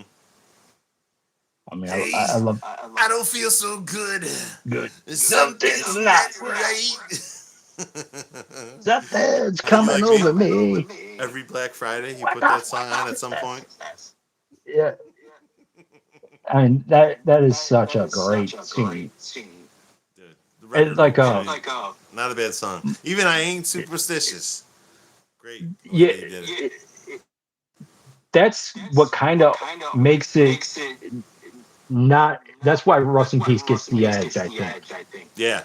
There's that kind of takes it down a notch. I mean, it's not bad, but yeah.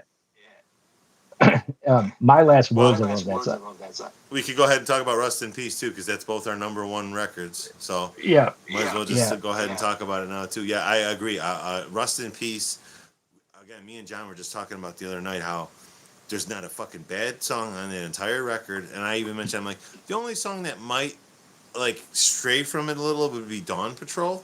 Right. But even that is still just great, just with the bass and the drums and the vocals. Like, it's so simple, but it's like simplicity at its fucking finest. You know, it's still great. You're not gonna skip it. You know, you're gonna it comes on, you're gonna listen to it. You know, I kind of consider it almost like an intro. You know what? I want to hear Dawn Patrol, but you know what I mean. If it comes on, there's no I gotta fucking skip it, and it definitely goes right with the flow of the record. You know, it's like that. Yeah. It's almost like the intro to Rust in Peace Solaris. You know. Yeah, I consider it an intro. Really. Yeah, exactly. Eradication of Earth's population Love. Did you see them on the Rust in Peace when they did the whole record in its entirety? Yeah, I did. Yeah, that was great. What did you? I went to UIC Pavilion. I saw him do it. I think I saw him do it twice, maybe just the one time. Where'd you see? Yeah, it was UIC Pavilion. Was it UIC? Okay, then it's probably just the one time then. Slayer also did like Slayer did Seasons in the Abyss in its entirety, and that's when we left. Like we watched their set up to that, and I think they closed with Seasons in the Abyss. And we were like, all right, when they get to Blood Red, we could just go. As soon as they hear, all right, we're out. Beat the traffic. So what's your top tune on this album? My top tune is Tornado of Souls. Very good. I almost picked that, but it's been I've gotten a little tired of it because they play that live all the time. All the time, but that's always my favorite song when they play it. But yeah, I get it. Lately, I've been digging Five Magics. Yeah, great fucking song. Welcome back. Yeah, dude, that fucking song rules. The whole album, goddamn rules, man. It's perfect. It's perfection. It's like when people ask me what's your favorite thrash record, I always have to wrestle between this and Slayer's Rain and Blood. Yeah, it's thrash records. Both of those are great, and like you wonder how they've never been able to quite get back to this. And like, is it everybody? It seems like when everybody has like one, they have one. You know, it's like they got this is the quintessential. They got more than one because Peace Sells, but Who's Buying is right fucking there with it. That's close. That is close. So, I mean, yeah, but this one is just, in my opinion, perfection, man. I mean, Poison was The Cure, Lucretia. I mean, there's not. Like again, they're varied enough where, you know, it's not the same song over and over. There's like variations in them, and you could separate every song. Holy Wars. I mean, I mean, that's one of the most perfect fucking songs ever written, in my opinion. I mean, just Right. it's all Yeah. over the goddamn place, that song. You know? And you're Yeah, enthralled with it from start to finish, even though it takes you on this wild fucking ride from point A and you finish way the fuck out on point F somewhere. You're in for the whole ride. You know what I mean? You're just locked in. Great fucking song. and it's not like you say, it's not like a traditional structure, At all. and somehow it hooks you the first time you hear it. Yeah. And like, that's most people. If you ask them, I've kind of discovered that, like, just seeing people ask them, what's your favorite Megadeth song? A lot of people say fucking, Holy Wars. And I can't, you're right, man. It's one of the greatest songs they ever wrote, in my opinion. Even though Tornado of Souls is my favorite song on this record. But yeah, like, I've mastered 5 magics. I mean, Hangar 18 is fucking phenomenal. Take no prisoners. Yeah. There isn't a dud on there. Nothing. Nothing. Like we even said, Dawn Patrol. It's like it's more of an intro kind of like vibe, but it's a complete little song because he sings. There's a start, there's a finish. It ends before it goes into Rust in Peace. So yeah, 100% Megadeth. Rust in Peace, #1 record for you and me. Yep, we were right on with the last 4. Yeah. Well, I knew that. And but all our other records are real close too. They're all in the same like variations. You know what I mean? Just like right there within one or two spots from each other. So yeah, right. This is awesome, man. I'm glad we got to fucking do this. I'm sorry we're having technical difficulties if you guys are struggling, but hey, what can I do? This is bare bones. This is do it yourself at its finest. So yep. All right. Now we got one more segment to go. This is what I call Frickenstein's favorite 5. This is where I'm going to throw 5 rapid fire questions at you, and just get your whatever you think of, whatever you comes to mind. So let's see what we got here in store. The first 3 are kind of general. I'll ask most people these same questions, but the last 2 are specifically tailored to you. So let's start out with, what's your favorite werewolf movie? My favorite werewolf movie. Probably American Werewolf in London. Great answer. That's also my favorite werewolf movie. Remember Chain of Contagion and ENMORTEM? That whole song was all the lyrics were based on that fucking movie. Remember we even had the clip in the beginning with him getting torn to shreds. And those dudes are coming to Flashback Weekend in a few weeks. I'm gonna go meet both those motherfuckers. All right, what is number 2? What is your favorite zombie movie? Oh, my favorite zombie movie.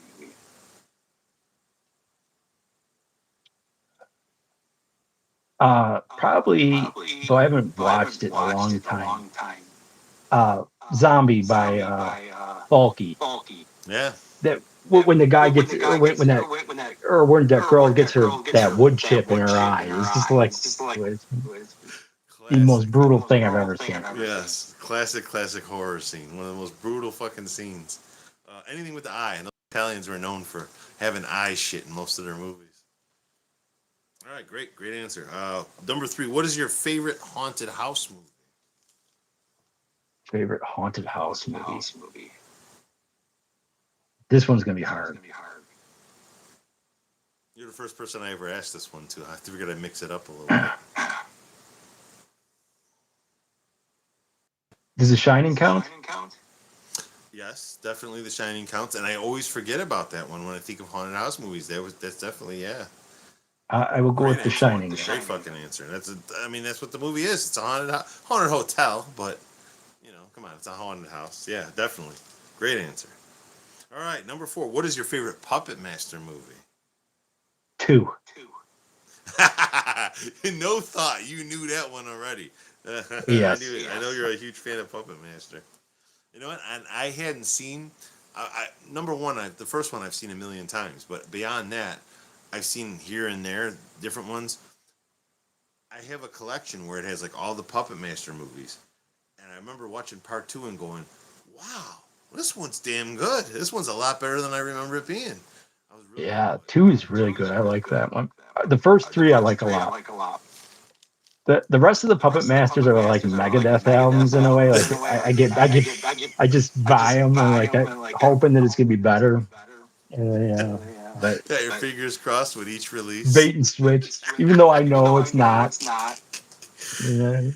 All right, one more for you, and this one's gonna be a tough one, I'm sure. What is your favorite Morbid Angel song? Oh wow. I knew it. As soon as I saw that look on your face, I knew it.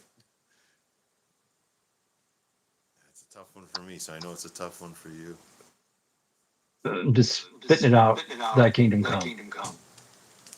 Great song. Great fucking song. Yes. That's my favorite Morbid Angel record is Blessed Are the Sick. Mine too. And like people crap on that record all the time. Yeah, I don't never get quite it. understand. It's just That's on, for me personally. That's my favorite death metal album of all time. Is Blessed Are the that Sick. is the album that made me want to play death metal. Same, exactly, same fucking thing. When I heard Fall from Grace, my mind was fucking blown. You know, like I got introduced to them on Altars of Madness with Visions from the Dark Side. That was the song that got me into the band. That's great. Yeah. But once I heard Blessed Are the Sick, I'm like, there's no fucking coming back from it. This is like the greatest fucking thing ever. Still to this day, my favorite death metal record ever made. And Brainstorm too. That would be another one that could be out. Dude, it's another one of those where it's like, it's not a bad song on that album, man. Every song is fucking awesome. Those first 3 Morbid Angels, I would say, there's not a bad song on any of them. Yeah. And I still like Domination too. People give that crap, but I don't know. We've talked about this, and we both enjoy half of Elude, whatever the fuck it's called. Here's my controversial statement of this whole thing. Elude is not the sellout album. Kingdom's Disdain is. Because Elude, whether you like it or not, that's what Trey wanted to do. You saw interviews with him. I was reading interviews where he's like into techno and stuff. Yeah, right. That album, for better or worse, is what he wanted to do. So that bombed. So then he freaked out, fired everybody, and made Kingdom Disdain because he thought of the death metal people would buy the album, and he. Yeah, that's how I feel about it, and it's a dull album. Yeah, the Il Halud, half that record is like old school Morbid Angel to me. Like 5, maybe 6 songs. I don't remember. I haven't listened to it in a while, but I know there's at least 5 tracks that were like, it's like what should have came right after fucking Domination. Yeah, and controversial statement number 2 regarding this album. The last song on that album, it was a good example of the experimentation. That Mia comments. And I don't even know what on earth he's doing on guitar there. It's like it's just nuts. It's madness. And that's sure there's radical, but like that last song. If you haven't listened to it in a while, give it a shot. And it's nuts. It's nuts, that song. So I think I wonder if there's even going to be another Morbid Angel album, honestly. Yeah, I don't know, but I've been digging. I know a lot of people aren't fans, but I've been digging that Ultimus band that Dave, and then I Am Morbid. I just wish I Am Morbid would. Oh wait, you trailed off. I couldn't. You said you're digging what? Ultimus. Oh, I love that. That's great. Yeah, both those albums are great. I know a lot of people aren't really big fans of it, but I dig it. I like both their records. I went and saw them live back last year. Oh, how was that? Oh, it was great. It was. You could check on the channel. I got a couple live videos. I think I got like 3 live videos. I was right up fucking front when they came on. Yeah, it was a good set. What's people's issue with that band? I never really heard. Probably because Dave Vincent wears Undertaker clothes. He looks like the Undertaker. I think that's our biggest thing. He's wearing a cowboy hat. He looks like the Undertaker. Fuck this guy. It's like, dude, the songs are fucking great. Man. Songs are great. They're awesome. I mean, Yeah, I mean, there's so the last one alive wins nothing. I think that's the title of the song. I know, It's yeah. just like Great awesome. lyrics, man. Great fucking. Yeah. That's Dave Vincent always had great fucking lyrics. I mean, that's why we're huge fans of Morbid Angel. He had great fucking lyrics, you know. Well, hey, man, this has been awesome. I definitely want to have you back on at some point so we could discuss Immolation in this same rank those records. Because I mean, that's another band we always have great discussions about. We're both. I think me and you are the two biggest Immolation fans in any of the groups I know. So, and there's no one else I'd rather talk Immolation with than with you. Yeah, I'm down. This is fun. Cool. Now this is the time I'm going to give it to you to shameless plugs. You know, talk about your bands, Imperial Savagery. You guys got anything going on? Any gigs? Recordings? Yeah. We're plugging away on working on a new album. There's the music wise, we have about 10 songs written. Musically, Bryce still has to finish up lyrics. We're kind of demoing them. The old school way, like the nutty thing about Garrett is he doesn't even have to listen to me play to record. So like we would do just room mic drums, and then I take it home and then layer guitars over it. Oh wow! So yeah, so then we're working on demos like that right now. And then we'll get those to Bryce, so he has a nice clean copy to write lyrics to, and then hopefully write some disgusting vile lyrics too. Write some disgusting vile lyrics, and hopefully we'll have a new album soon. You know how it is as you get older. It's harder to get everybody together and get things done as fast. You know. We used to just crank these things out. Way at it. Same with us. You know, it's just like you can't imagine life without doing something like this. I mean, it's just what you. I know, right? It's even though you don't have as much time as you used to have, it's like something. It's a necessity. You have to be doing it. You know. It's funny, like I break. The time, like the days I work from home. I like over my lunch. I'm playing guitar, stuff like that. You're squeezing in the time where you can. Right. Yeah. I know it's great though, man. I've seen you guys a few times in the last couple of years. Every time we go, it's just like hanging out with old friends, fucking great music from the old days, and it's so fucking cool. So every time I hang out with you, man, it's a blast. Can't wait to do this again sometime soon. I'm glad you were able to come on. Yeah, man. One more quick thing. I forgot. I have a note here. Right before I met up with you, I was while I was setting all this fucking shit up. I was watching YouTube, just Megadeth random live videos and shit. One popped up. They were live on the Arsenio Hall show in 1990. Oh, I remember that. And they played Hangar 18 live on fucking network television. And I remember the that. way he introduced them, he goes, "This group gonna bust your brain, Megadeth." Oh my god, I had never seen that. I was fucking dying. This group gonna bust your brain, Megadeth. I didn't remember the bust your brain part, but I remember them playing on Arsenio. He had a great show, man. He had Jason Voorhees on his channel as a guest one time. You remember that on the show? I did not. Potter dressed as Jason Voorhees came on. I think he was promoting Part 8. In the New York and shit. And he came and he sat there and he just breathed. He never said a word. The whole interview was just Arsenio talking to Jason. Jason's breathing and looking at him. That's awesome. Look it up on YouTube, man. It's a great fucking interview. So it's like, you know what I mean? It's like, this is on network television at one point. Like fucking wild. So yeah, I had to bring up that Megadeth thing because it came on right before I hopped on with you.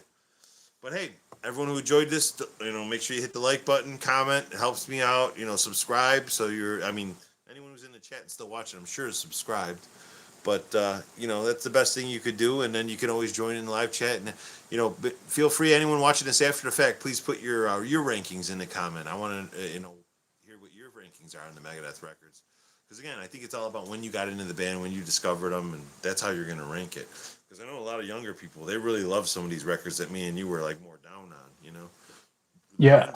Because that's how they were introduced to the band. And I get it, but it's just I don't get it at the same time. Because it's like, have you heard the old stuff? Yeah. So yeah, great time, Tom. I'll hit you up after this is over. Maybe we could have a chat. Are you on Messenger at all? Are you on Facebook Messenger?